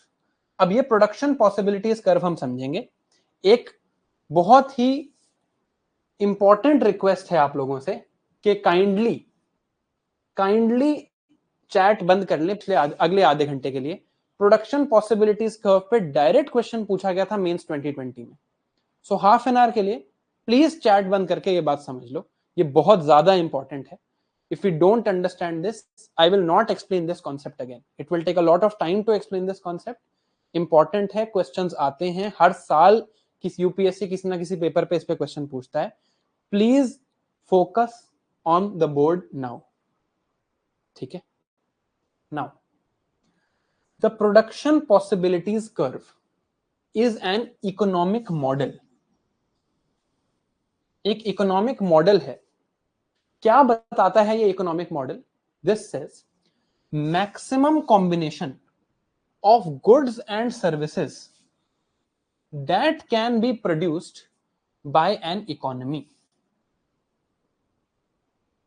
If we assume fixed time में कितना प्रोड्यूस करेंगे, all resources are being efficiently and fully utilized and state of technology is fixed. ये 3 लाइनें मैं आपको अभी explain करूंगा detail में. पहले मैं आपको एक चीज दिखाता हूं, वर्ड ब्रेकडाउन. मान लो मैंने ये वर्ड आज तक नहीं सुना होता. If I had never heard this word, production possibilities curve, तो अब अपना दिमाग लगाओ. अगर मैंने नहीं सुना, इसका मतलब ये नहीं है कि मैं इसको इग्नोर कर दूं कि मुझे नहीं पता. मैंने क्वेश्चन देखा production possibilities curve, I have never heard it, तो छोटो है, मुझे नहीं करना. ऐसे नहीं करना है, दिमाग लगाओ. Production possibilities, what is the possible amount, maximum possible amount of production that I can do. The maximum possible amount of production, ये मॉडल बताता है. आप किसी भी चीज को वर्ल्ड में देखोगे, when you see a word, you will be able to break it down. Human capital, अगर मुझे पता है capital is further stream of benefits, anything that will give humans further stream of benefits, क्या होगा? Skilling, education. Production possibilities curve, the possibility of production is demonstrated through this model. अब हम ये एक एग्जाम्पल से समझेंगे. We will understand this through a hypothetical example. और hypothetical example लेने के लिए I will take the name of the person who is the last person who has commented in the chat. Pooja. ठीक है. Now Pooja is the owner of a firm. Pooja is the owner of a firm. पूजा कहती है that मेरी फर्म में there are 20 people and there are only 20 people here, 20 people only, इसके बाद कोई नहीं होगा, right? Only 20 people are there. This firm produces 2 things. Pooja ने काफी अतरंगी सी फर्म बनाई है. पूजा ने कहा कि मेरी फर्म प्रोड्यूस करेगी या तो आईफोन्स या वो प्रोड्यूस करेगी माउंटेन बाइक्स.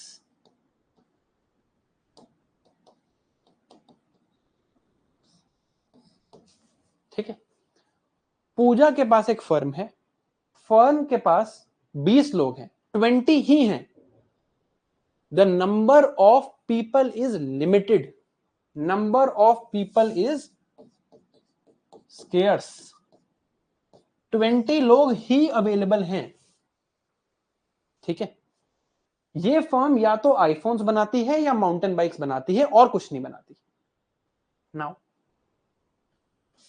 इन 20 लोगों की अगर मैं बात करूं, ये 20 लोग या तो 1 आईफोन पर डे बना सकते हैं. They can either all 1 iPhone per day पर पर्सन बन सकता है इस फर्म में, या फिर यहां बन सकता है 1 माउंटेन बाइक पर डे पर पर्सन.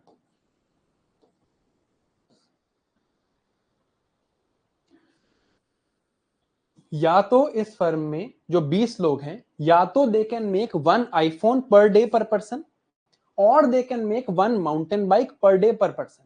यही दोनों ऑप्शंस हैं.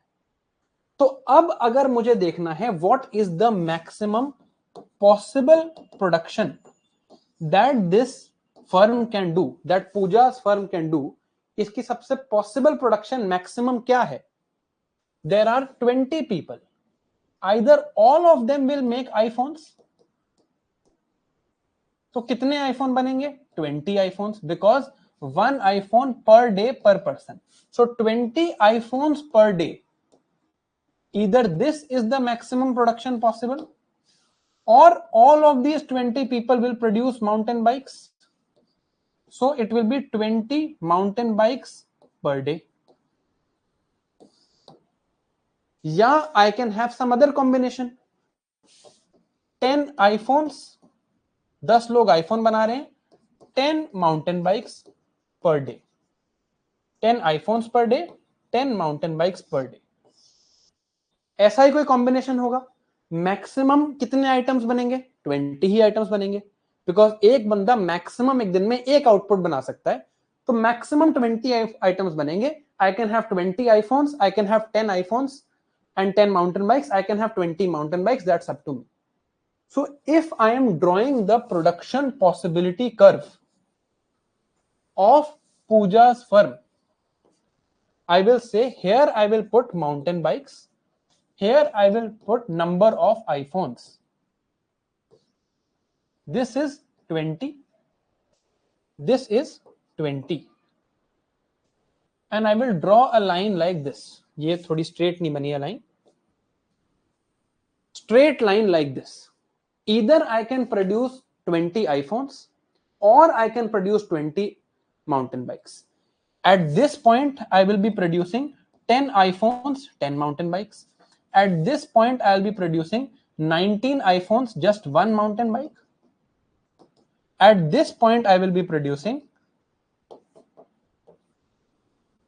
maybe 19 mountain bikes, 1 iPhone. ये बात क्लियर है? Is this clear? ऐसे ही बनेगा.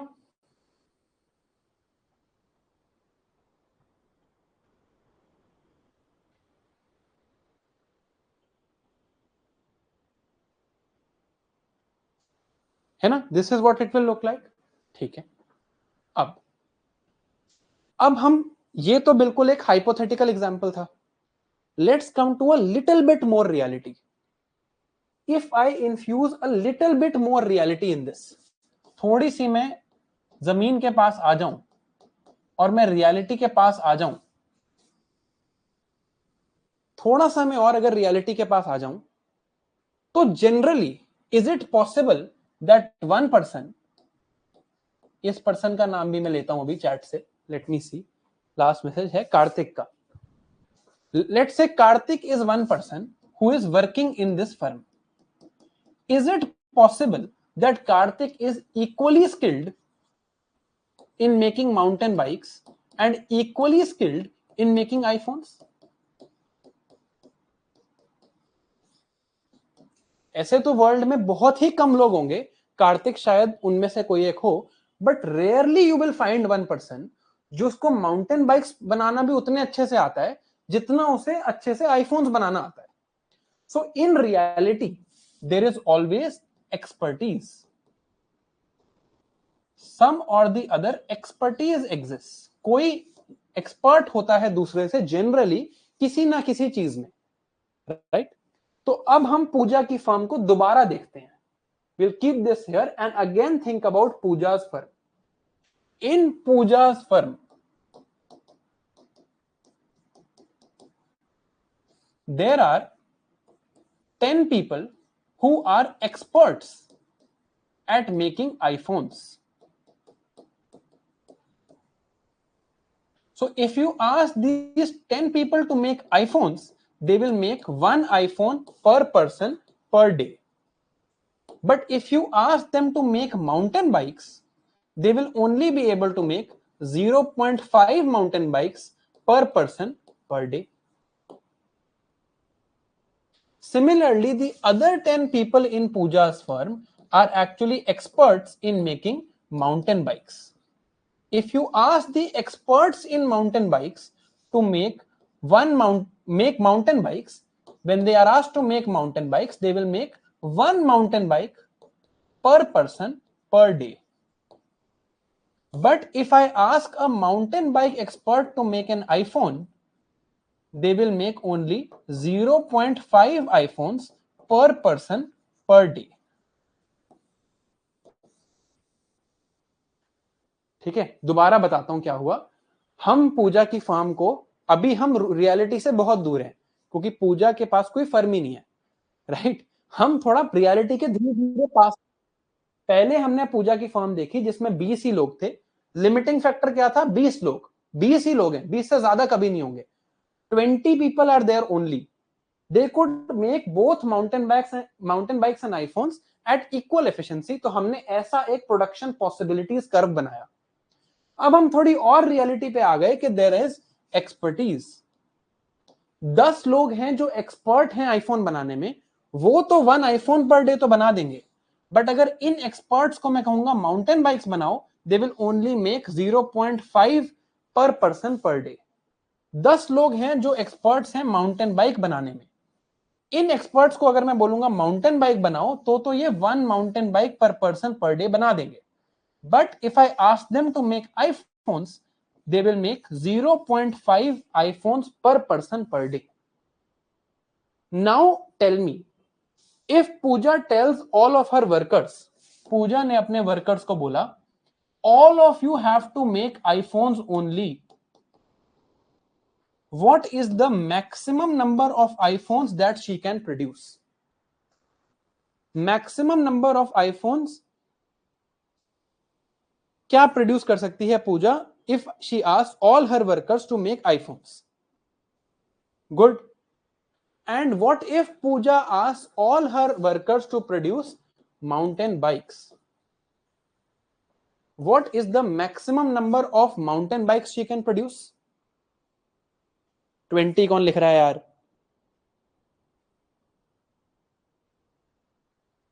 15. In both cases, answer will be 15. If she asks everyone to make iPhones, 10 people will make one iPhone per day. 5 people will make, or rather 10 people will make 0.5 iPhone per day. So यहां से मिलेंगे मुझे 10 iPhones, यहां से मुझे मिलेंगे 5 iPhones, right? अब मैं प्रोडक्शन पॉसिबिलिटीज कर्व को दोबारा एग्जामिन करता हूं.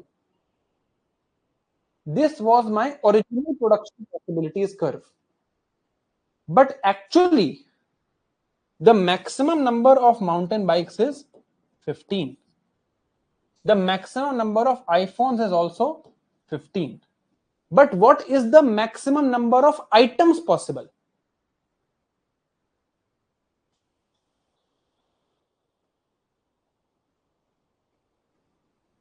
Maximum number of items क्या है?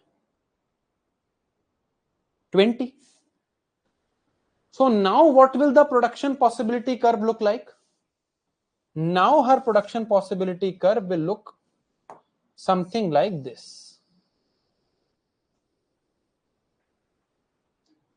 ये समझ आया? ये बना नहीं है उतने अच्छे से.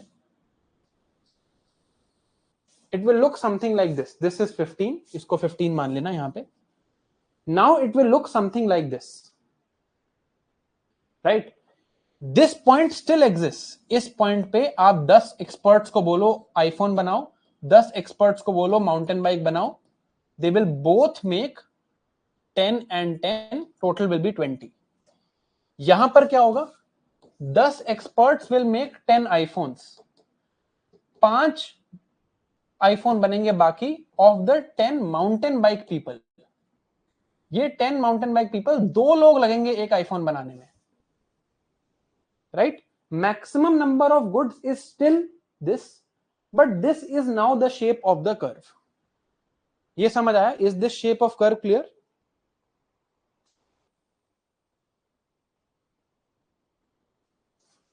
चलो, पूजा की फर्म में, in Pooja's firm, there are 10 people who are experts at making iPhones. They can make 1 iPhone per person per day. There are 10 people who are experts in making mountain bikes. They can make 1 mountain bike per person per day. If I ask the iPhone experts to make mountain bikes, they will make only 0.5 mountain bikes per person per day. If I ask the mountain bike experts to make iPhones, they will make 0.5 iPhones per person per day. Now, I say, ये जो 10 लोग हैं, इनको मैं कहता हूं please make iPhones. They are 10 people. They will produce 1 iPhone per person per day. Total iPhones produced will be 10.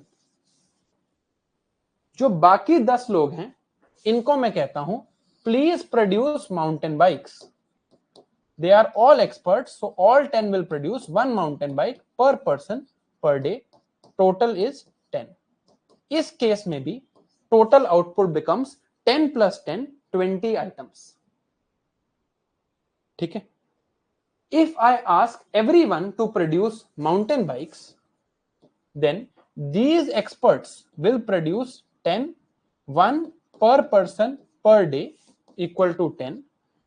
These non-experts, जो iPhone के एक्सपर्ट्स थे, इनसे भी मैं माउंटेन बाइक बना रहा हूं. ये 10 लोग हैं, इंटू 0.5 पर पर्सन पर डे इनका आउटपुट है, तो they will produce 5 mountain bikes. Total output यहां पे हुआ 15. अब क्लियर है? I can't make it clearer than this.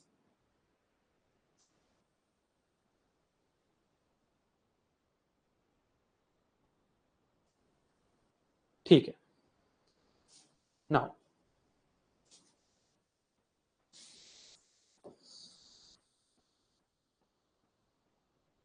this is what the actual production possibilities curve will look like.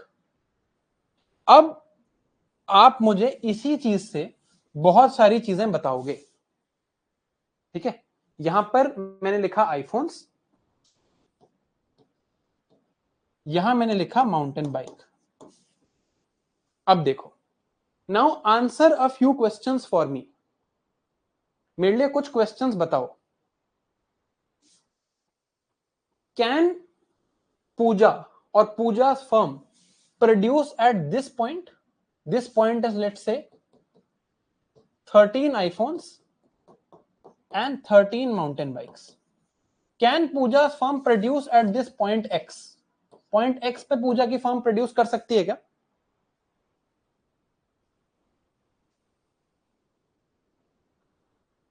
क्यों? Why can it not produce at point X? What is the reason that is stopping Pooja from producing at point X. Because no combination of 20 people can produce 13 iPhones and 13 mountain bikes in a day. What is this concept called?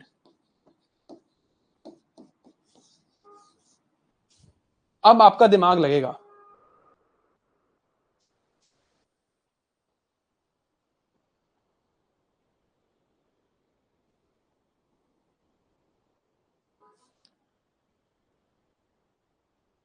This is nothing but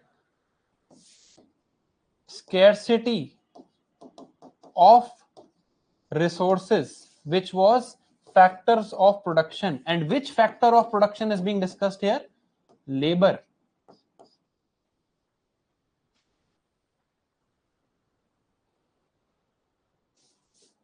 ये scarcity of labor की वजह से ही तो produce नहीं हो रहा वहां. If labor was there, if she had 30 people, अगर उसके पास 30 लोग होते, if she had 30 people, she could choose to produce at point X. But because of the scarcity of labor, her production possibilities are now limited. There is only a limited possible production that she can do. Beyond this, she cannot go. If she does not go beyond this, why can't she go? Because of scarcity of resources.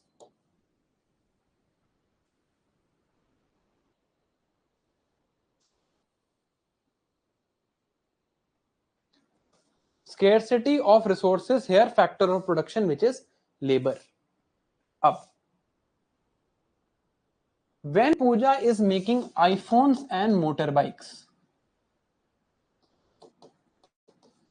ये दोनों चीजें बहुत अलग हैं. They are very different from each other. So there was expertise involved. Because there was expertise involved, तो हमने देखा कि या तो 15 आईफोन बना लो या 15 माउंटेन बाइक्स बना लो, या बीच में एक पॉइंट है, curve look something like this. Okay, now let's say Pooja's firm now produces, same condition है, there are only 20 people in this firm. ठीक है, 20 ही लोग हैं इस फॉर्म में. Now she is producing two things, either volleyballs or footballs. Now in the case of volleyball or football, the ratio is the same. One person can produce one volleyball per day. Same one person can produce one football per day.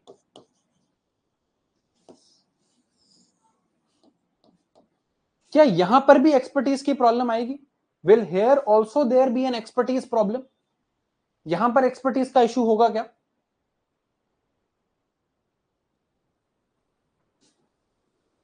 यहां पर expertise का issue नहीं होगा. There will be no expertise issue because they are producing relatively the same amount of things. है ना, यहां कोई ज्यादा फर्क नहीं है. There is no expert in making football. तो अब यहां का जो प्रोडक्शन पॉसिबिलिटीज कर्व होगा, अगर मैं वॉलीबॉल और फुटबॉल का प्रोडक्शन पॉसिबिलिटीज कर्व बनाऊं, that will look different. That will look like this. अगर मैं आईफोन्स और मोटरबाइक्स का बनाऊं, that will look different. That will look like this. क्योंकि यहां पर कोई एक्सपर्टीज इशू है ही नहीं. यहां पर वो फर्स्ट कंडीशन है जहां से हमने स्टार्ट किया था. यहां पर ये स्लांटिंग कंडीशन क्यों आई? Because of expertise. अब we have to understand some examples. ये हमारा एग्जांपल था. This was the example that we have understood, right? Production possibilities curve of Pooja's firm.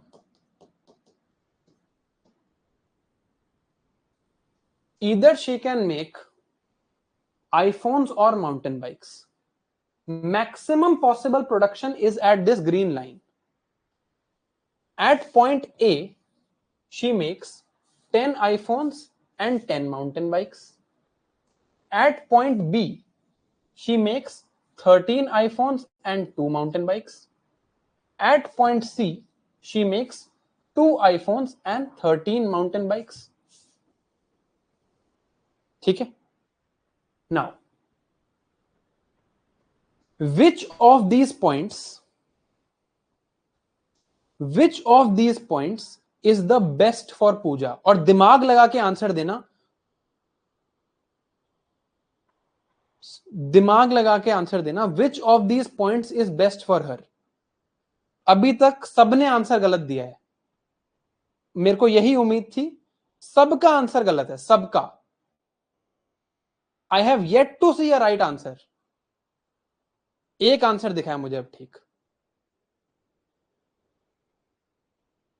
2 दिख गए. कुछ 200 आंसर में से 2 या 3 ठीक है, वो भी जब मैंने उसको इतना पूछ दिया है. If you don't know the price of iPhones and mountain bikes, how can you decide this? आप ये डिसाइड ही कैसे सकते हो जब तक आपको प्राइस ऑफ माउंटेन बाइक्स नहीं पता? iPhones cost 1 lakh rupees per item. If mountain bikes cost 10 lakh rupees per item, which is the best point then? अगर 10 लाख रुपए की माउंटेन बाइक है और 1 लाख रुपए का आईफोन है, how do you then which is point is best? Then obviously this point is best. And if mountain bike costs rupees 50,000, तब कौन सा पॉइंट बेस्ट है? तब ये वाला पॉइंट बेस्ट है. Point A will only be best when both mountain bikes and iPhones have the same cost, right? नहीं तो पॉइंट A कभी बेस्ट नहीं होगा. ये हम डिसाइड ही नहीं कर सकते. We cannot decide which point is the best without knowing the price. Without we know the price of goods, जब तक हमें price of goods नहीं पता, हम नहीं डिसाइड कर सकते what is the best. अब मुझे बताओ, और अब प्लीज सोच के जवाब देना. सेकंड क्वेश्चन है, नहीं तो आई विल फील कि हमने 2 क्लास में कुछ नहीं सीखा. सेकंड क्वेश्चन दिमाग लगा के बताना है. Which of these points is the most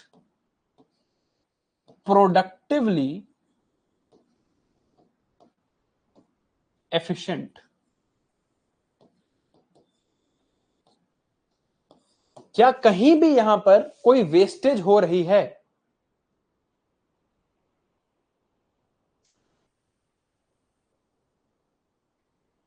All points are productively efficient. There is no wastage happening. There is no wastage happening at any point. It is simply a matter of my choice whether I want to produce this or this. मैं ये करूं, सी करूं, B करूं, मेरी choice है. अभी तो हमने देखा अगर माउंटेन बाइक्स का प्राइस बेटर है तो ये प्राइस बेटर, ये पॉइंट बेटर है. अगर इनका प्राइस ज्यादा है तो ये पॉइंट बेटर है. बट वेस्टेज तो कहीं नहीं हो रही ना. There is no wastage happening, right? चलो, let us bring this even closer to reality. इसको और क्लोजर टू रियलिटी लेते हैं.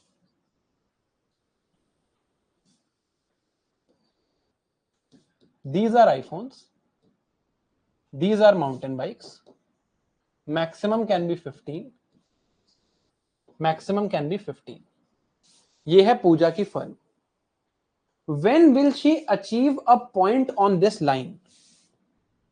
To achieve a point on this line, to achieve any point on this line, all 20 people must be working at full capacity.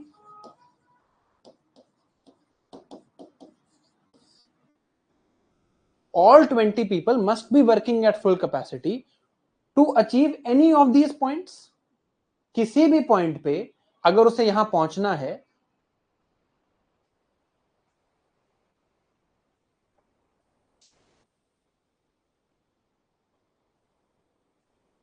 चलो, we will come to this wastage point. Just give me 1 minute. We will come to this wastage point. आता हूं मैं इस wastage वाले point पे, आता हूं मैं इस वेस्टेज वाले पॉइंट पे, हम आते हैं. We will come to this point. मुझे ये बताओ, to operate anywhere, to operate anywhere on this line, to operate anywhere on this line, the population has to work at full capacity. There are only 20 people. सबको काम पे आना पड़ेगा. All of them will have to work. All of them will have to work as per their full capacity. All machines have to work. All people have to be at work. किसी की छुट्टी नहीं होनी चाहिए, किसी ऐसा नहीं होना चाहिए कोई बीमार पड़ा हुआ है, right? In reality, does this ever happen that all the people that are employed will come to work, will work at their full capacity, they will not waste any time, वो कोई टाइम भी waste नहीं करेंगे, none of them is sick, no machine is faulty, no festival is happening, ये सारी conditions fulfil होंगी, तब जाके they will be able to produce at one of these points. But क्या कभी ऐसा पॉसिबल है? अभी तो ये 20 लोगों की फर्म है, अगर मैं इसे 20,000 लोगों की फर्म कर दूं, तो क्या कभी ऐसा पॉसिबल होगा कि इनमें से कोई भी एक कंडीशन ट्रू ना हो रही हो?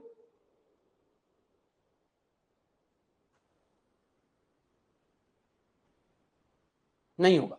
There will never be a place where it is not happening. So actual में अगर मैं अब और रियलिटी के पास आऊं, if I come even closer to reality, the firm will operate somewhere inside this graph. It is almost impossible for Pooja to operate on this graph, because this will happen only when everyone is working, full employment is there, nobody is wasting any time, nobody is sick, no machine is faulty, everyone is at work, nobody is celebrating any festival. तभी हम यहां तक पहुंचेंगे. Otherwise, we might be at some point here. Let's say we are at this point producing 8 iPhones and 8 mountain bikes, right? We can be at any point inside, but to get to this maximum point, we will need full efficiency, full everything. कोई wastage of time नहीं, कोई wastage of resources नहीं, तभी मैं यहां पहुंचूंगा. In reality this does not happen, right?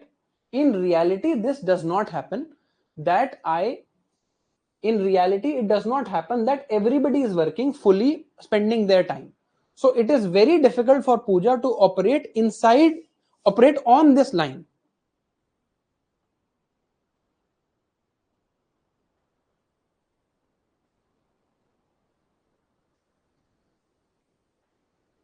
ठीक है, all right.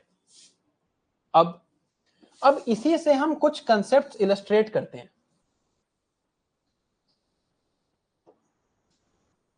There were 3 points, B, A and C, right?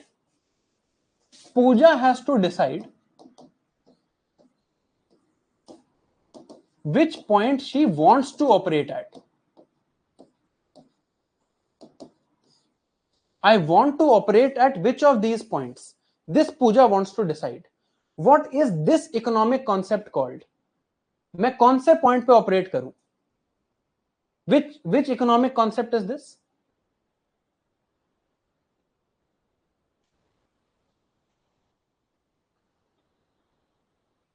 सोचो. Choice, right? This is her choice. Which point she wants to operate at. Pooja cannot operate at point X. Why can she not operate at point X? Which economic concept is this?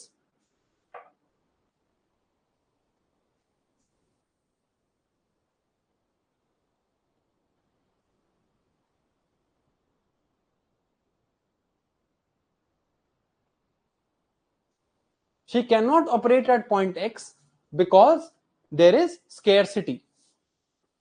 If Pooja's firm is operating at point Y, if Pooja's firm is operating at point Y, Pooja's firm is not dash.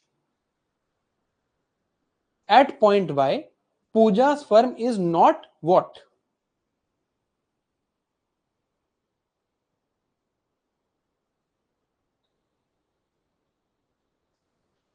At point Y, Pooja's firm is not efficient.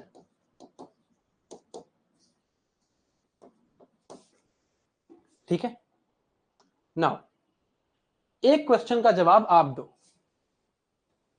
If Pooja was operating at point C, Pooja was operating at point C, she wants to go to point A. Pooja was operating at point C, she goes to point A now. What is the opportunity cost? अब यहां थोड़ा दिमाग लगाना पड़ेगा. You will have to think. What is the opportunity cost of going from point C to point A?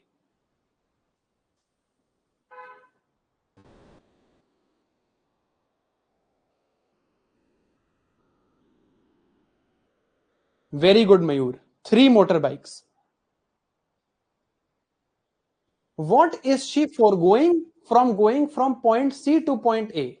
Here she was producing 13 motorbikes and 2 iPhones. Now she is producing 10 motorbikes and 10 iPhones. She has lost 3 motorbikes. This is her opportunity cost.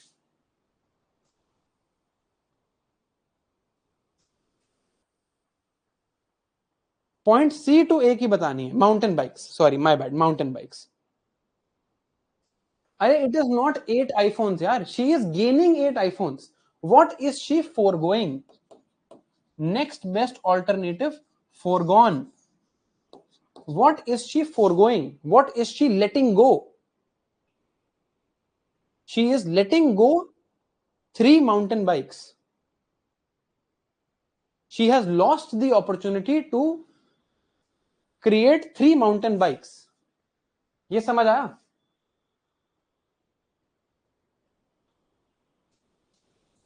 Is this clear that the opportunity cost is 3 mountain bikes?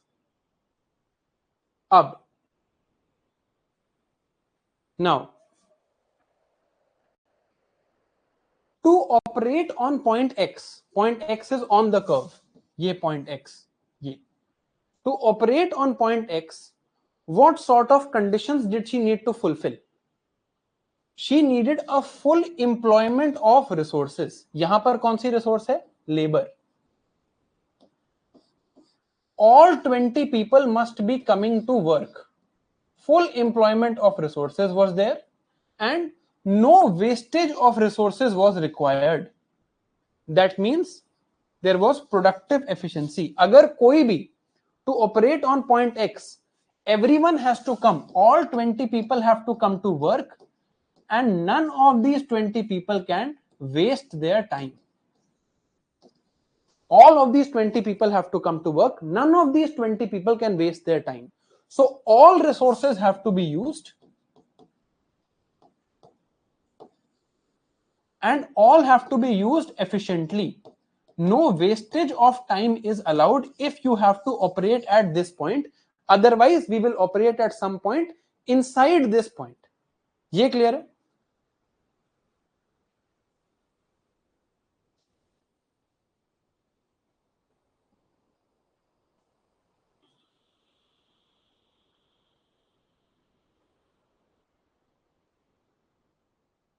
अगर किसी ने time waste किया, कोई बीमार हुआ, कोई नहीं आया, तो उसकी जो यहां कंसिडरिंग हम रिसोर्स जो कंसिडर कर रहे हैं वो कौन सी है? Labour. Labor is the resource we are considering. If this resource is fully employed and there is no wastage, it is fully efficiently employed, only then she will operate on this point. ठीक है, आगे चलते हैं. Now, अब ये 4 questions आपने मुझे answer देने हैं. You have to answer these 4 questions on the basis of this production possibilities curve.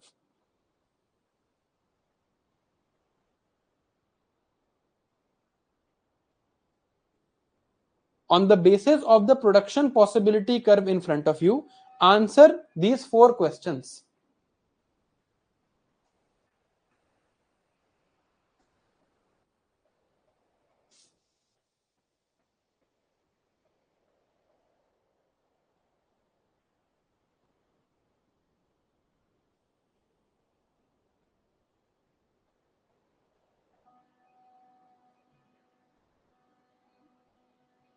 पहला क्वेश्चन आप लोगों ने सही बताया.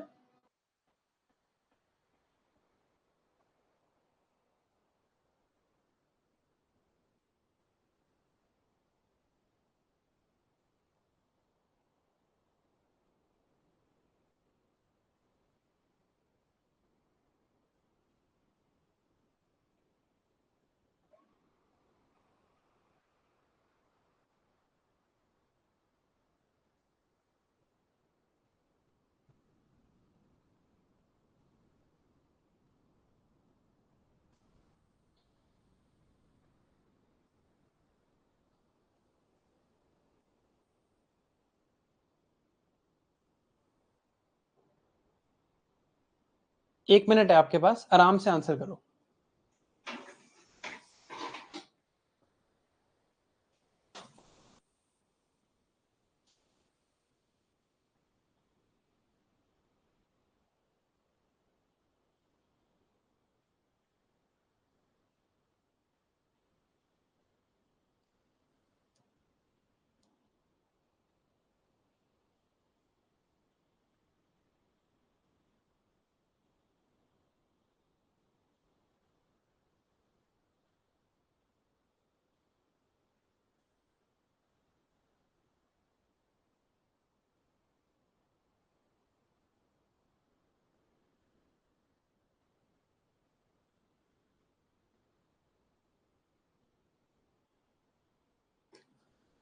चलो, आप लोगों का लास्ट क्वेश्चन में ही झगड़ा है. ऑलमोस्ट बाकी तीनों आंसर सबके सही हैं. Let's look at question 1. Opportunity cost of going from point B to point C. At point B, I am producing 35 microwave ovens and 17 computers. I go to this point. What have I lost? From going to point B to point C, I have gained 8 computers. But ये relevant नहीं है. I have lost the opportunity to create 9 microwave ovens. So यहां पर opportunity cost क्या है? B to C में 9 microwave ovens. Next question. I cannot go to point G. I cannot go to point G because of scarcity. There is scarcity of resources. It is impossible for me to go to point G. Now, at point F, this economy is not efficient. Resources are being wasted. Somebody is at home. Somebody is not coming to work. Somebody has an issue. Last question है point F to point D. Coming from point F, going to point D. From point F to point D, what am I losing? Am I losing anything from point F to point D? I am losing nothing. I am just gaining. So going from point F to point D has no opportunity cost whatsoever, because the number of microwave oven stays the same. I gain 19 computers or 18 computers.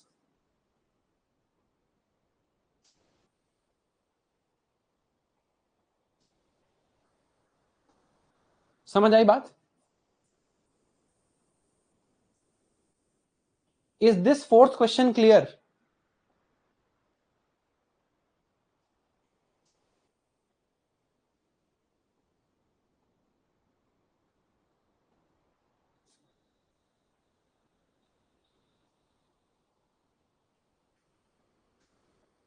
ठीक है, okay. अब now let us get back to Pooja's firm.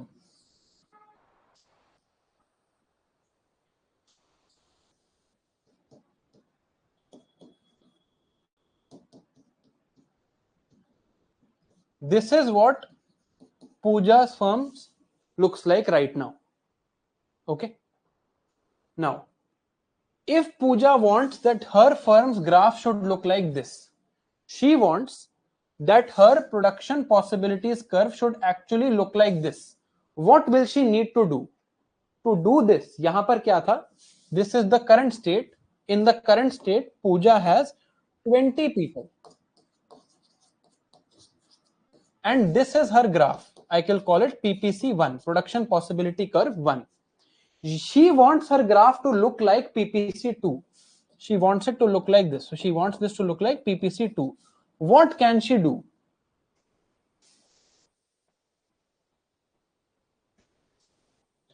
देखो, या तो पूजा heirs more people, ज्यादा लोगों को higher कर ले, ये एक ऑप्शन है.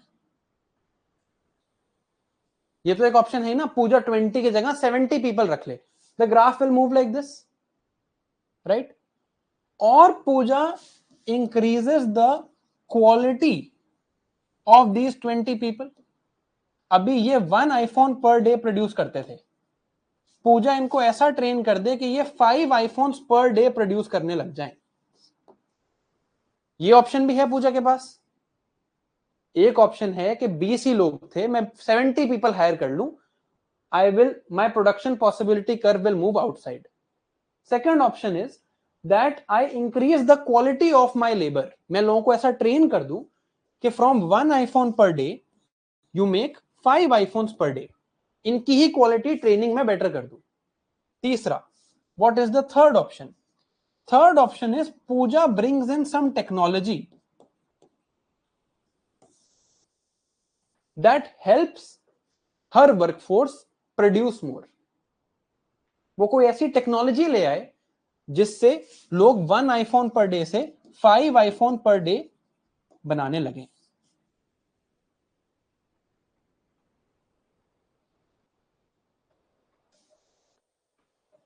Right.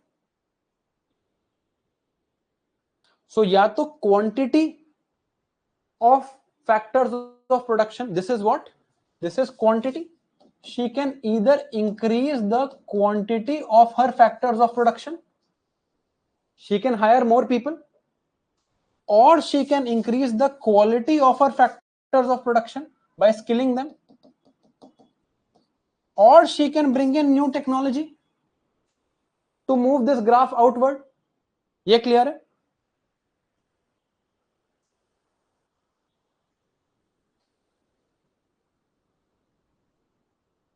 Is this clear?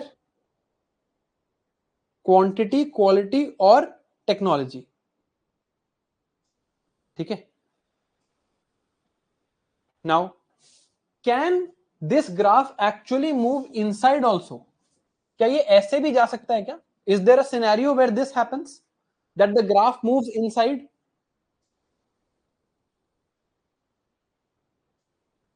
How will this graph move inside? Let's say out of these 20 people, some 15 people die.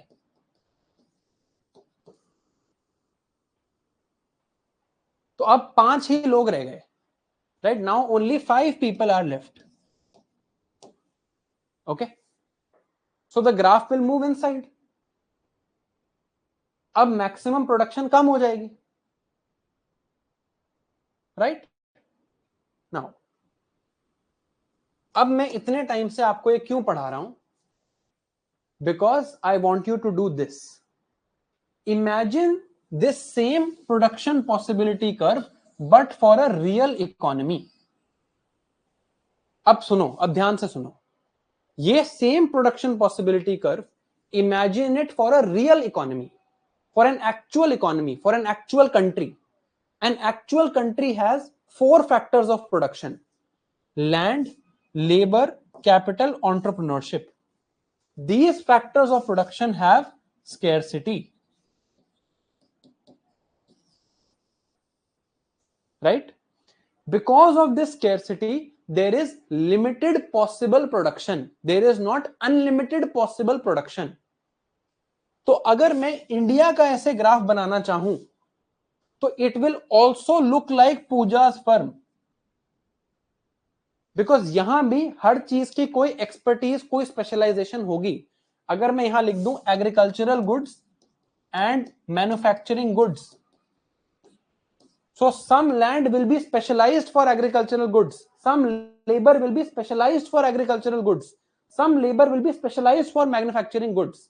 So I can make even the entire country's production possibilities curve like the same way I was making Pooja's curve, right? जैसे मैं पूजा की factory का curve बना रहा था, same way country का भी curve ऐसे बनाया जा सकता है, because a firm like a country has limited factors of production, and a similar curve will be there even for India. ये बात समझ आई? अब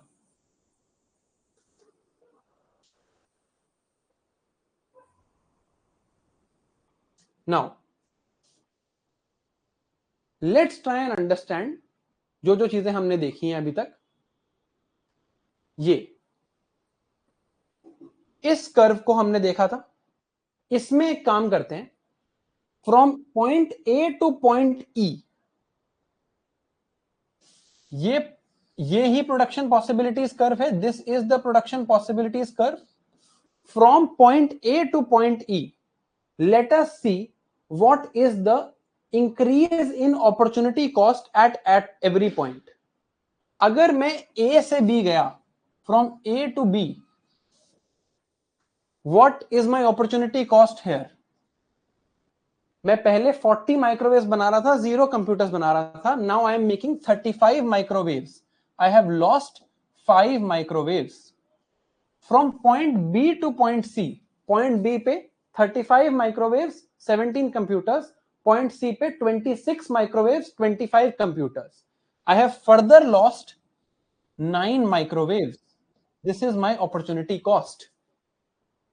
point C to point D, point C to point D, point C to point D पे computers तो बढ़ गए, 25 से 31 हो गए, so not a problem.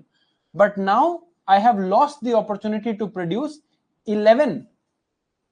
11 microwaves from point D to point E. From point D to point E, now I have lost the opportunity to produce 15 microwaves. Computers बढ़ रहे हैं, so it's not a problem, right? What is happening to the opportunity cost on this curve? It is increasing. Opportunity cost बढ़ रही है. From point A to point B, it was 5 microwaves.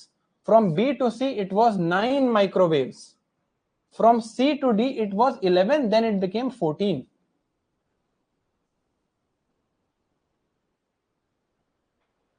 Clear हुआ ये? अब पूजा के example में दिमाग लगाओ, ये क्यों हो रहा होगा? Because there is expertise. मैं अपने एक्सपर्ट्स को भी बोल रहा हूं, आईफोन वाले एक्सपर्ट्स को भी बोल रहा हूं माइक्रोवेव बनाओ, या उस केस में माउंटेन बाइक बनाओ, या फिर मैं माउंटेन बाइक वाले एक्सपर्ट्स को बोल रहा हूं जाके आईफोन्स बनाओ. So the opportunity cost is increasing. Here everybody is producing microwaves. Even the experts in computers have been pushed to produce microwaves. समझ आ रहा है? Because of these expertise, there is increasing opportunity cost. I hope this is understandable. Second case देखते हैं.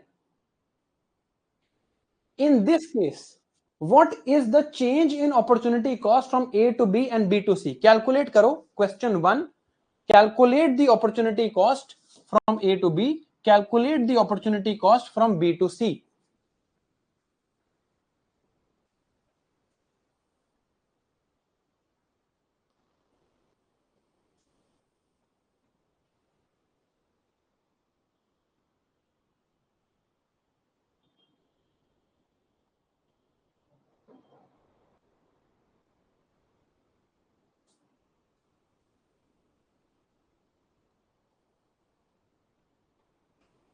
When I go from point A to point B, what do I lose?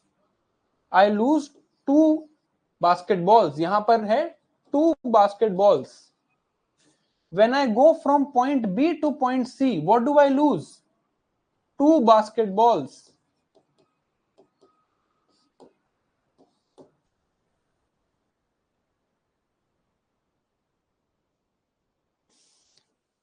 Right? यहां पर क्या है? The opportunity cost is not increasing. Opportunity cost यहां पर increase नहीं हो रही. Right? First case में opportunity cost increase हो रही है. When the PPC looks like this, the opportunity cost is increasing from one point to the other. In this case, opportunity cost is not increasing. अब याद करो पूजा का example. Remember these two things. हमने ये 2 graph पूजा के लिए भी बनाए थे. Here it was football and volleyball. यहां पर there were iPhones and mountain bikes. ये ग्राफ ऐसे क्यों बना? Because यहां पर expertise specialization involved नहीं थी. There was no involvement of expertise or no involvement of specialization. कोई स्पेशलाइजेशन या एक्सपर्टीज यहां पर इन्वॉल्व नहीं थी. बट यहां पर एक्सपर्टीज इन्वॉल्व थी. इस ग्राफ में on these points opportunity cost stays the same. यहां पर opportunity cost does not stay the same.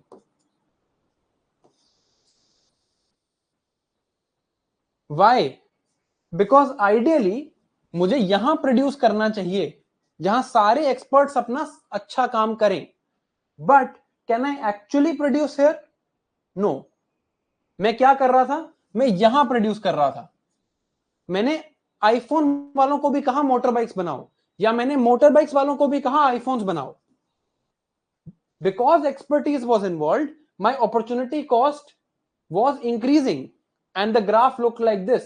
Because expertise was not involved, my opportunity cost was constant and the graph looked like this. Now, one final question to you. Is it possible, ध्यान से सुनना, last question है ये. Is it possible for me to move? Is it possible for me to move at any point on this curve on PPC? Is it possible for me to move at any point on the PPC from A to B, B to C, D to E, किसी भी point पे? Is it possible for me to move with zero opportunity cost? Is it possible for me to move on this line with zero opportunity cost? Yes or no?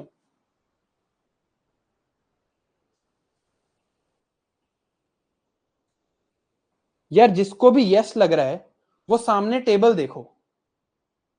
आप एक point तो ढूंढो जहां पर opportunity cost 0 आए.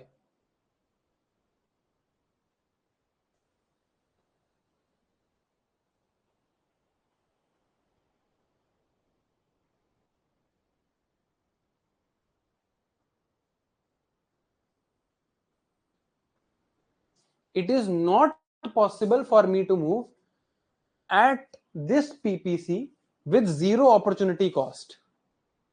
ये बात समझ आ रही है? पॉसिबल ही नहीं है कि मैं इस पॉइंट पे मूव कर जाऊं और मुझे कोई अपॉर्चुनिटी कॉस्ट ना पे करनी पड़े. What are the conditions for me to operate on PPC? क्या conditions थी? Full employment of resources, no wastage of resources. ये भी हमने देखा था. Full employment, no wastage. Right? सब लोग काम पे आ रहे हैं और सब अपना काम बहुत अच्छे से कर रहे हैं. Nobody is wasting time. Full employment, no wastage. I am on my PPC. Right? If there is expertise, my PPC looks like this. If there is no expertise, my PPC looks like this. In this case, opportunity cost stays constant. In this case, opportunity cost varies. Right? opportunity cost is varying, but in both cases opportunity cost cannot be zero. It is not possible कि PPC पे operate करते हुए opportunity cost zero हो. क्यों? Everybody 20 के 20 लोग काम कर रहे हैं. आप अगर पीपीसी पे यहां से यहां मूव करें तो आपने 20 के 20 लोगों को काम करवा रखा है already. They will have to give up something. अगर आप 20 लोगों से काम करा रहे हो, आप इस पॉइंट पे हो, आप इस पॉइंट पे जाते हो, they will have to give up something. वो कुछ गिव अप करेंगे और कुछ और काम करेंगे, तभी तो अपॉर्चुनिटी कॉस्ट आएगी. If you are inside, if you are here 20 people are not working, और 5 लोग आ गए, काम हो गया, आप डी पे आ गए. You did not give up anything, but on this point you will always give up something. You will always give up something because everyone is working.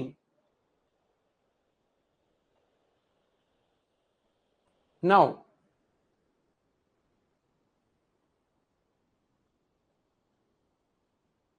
should we stop here or keep going? I had actually थोड़ा सा और मैं पढ़ाना चाहता था आपको, but I think काफी लंबी हो गई है class already. So we can stop here and we can continue the remaining concepts of PPP tomorrow. जो भी PPP की थोड़ी सी बची हुई बातें हैं हम कल पढ़ सकते हैं. I would recommend कि आप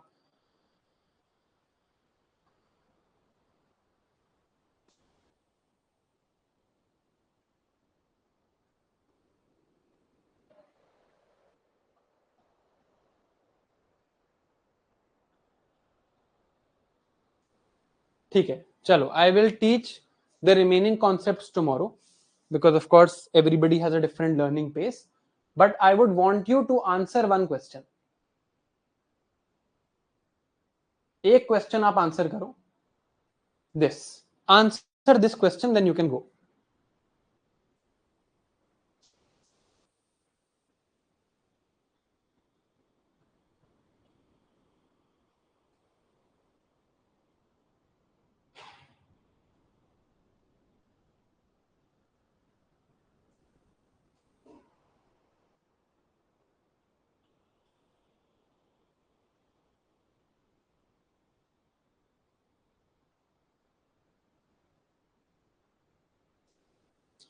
PPF and PPC is the same thing. Same है ये. It's just a different name.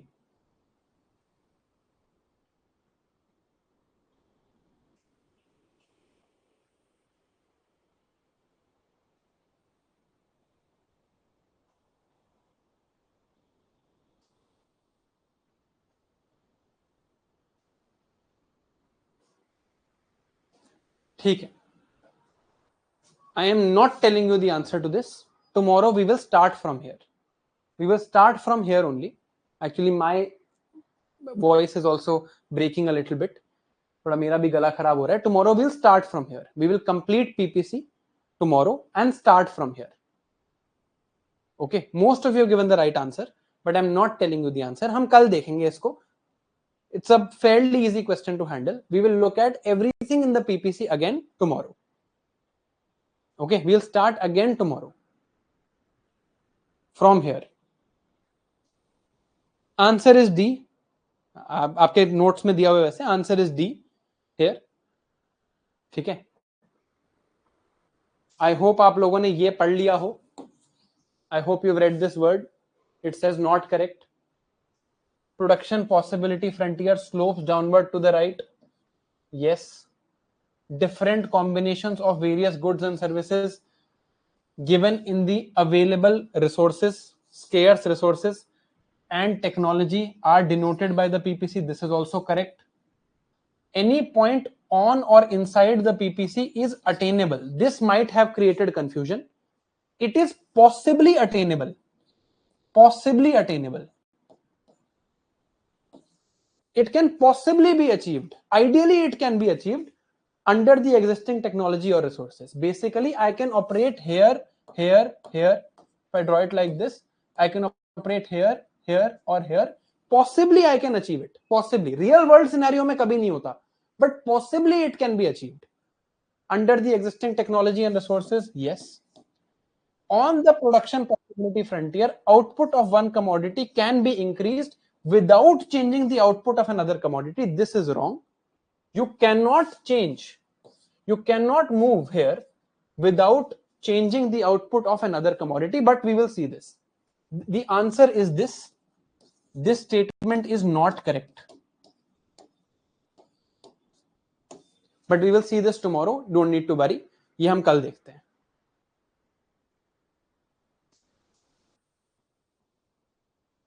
आप लोगों ने नॉट नहीं पढ़ा होगा मोस्ट लाइकली.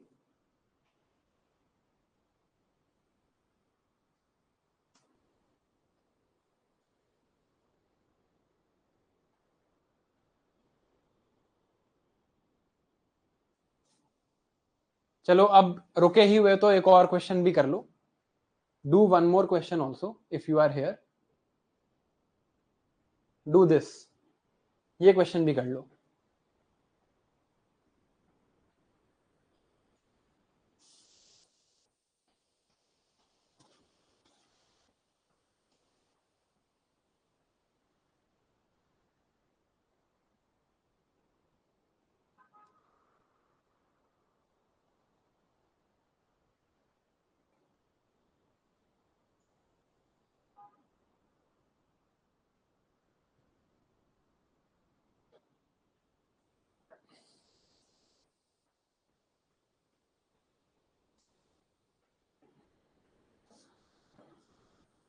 ठीक है, ये यहां से कल स्टार्ट करेंगे.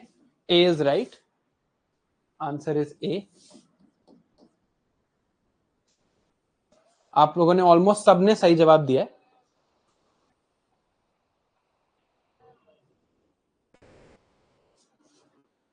आज रुक जाते हैं यार. आज can you please just stop here. My voice is breaking. काफी गले में दर्द हो रहा है. So we will do the active recall session tomorrow. ठीक है, आज रुक जाते हैं. I had actually planned that I will make you remember all the fundamental duties today, but we'll do that tomorrow. मैं आपको कल याद करा दूंगा सारी फंडामेंटल ड्यूटीज, सारी की सारी. ठीक है, I just stop here today. We will complete PPC. We will see some other previous year questions. We will see a mains question. I will take your doubts and then we'll go forward from there. ठीक है, we'll just stop here today. I know थोड़ा heavy हो गया. I know there's been a lot of things that we've discussed. हम कल PPC को दोबारा से देख के we will start again, do these questions, then move on from here. Okay? कल 1 पेज रिवाइज भी कर लेंगे.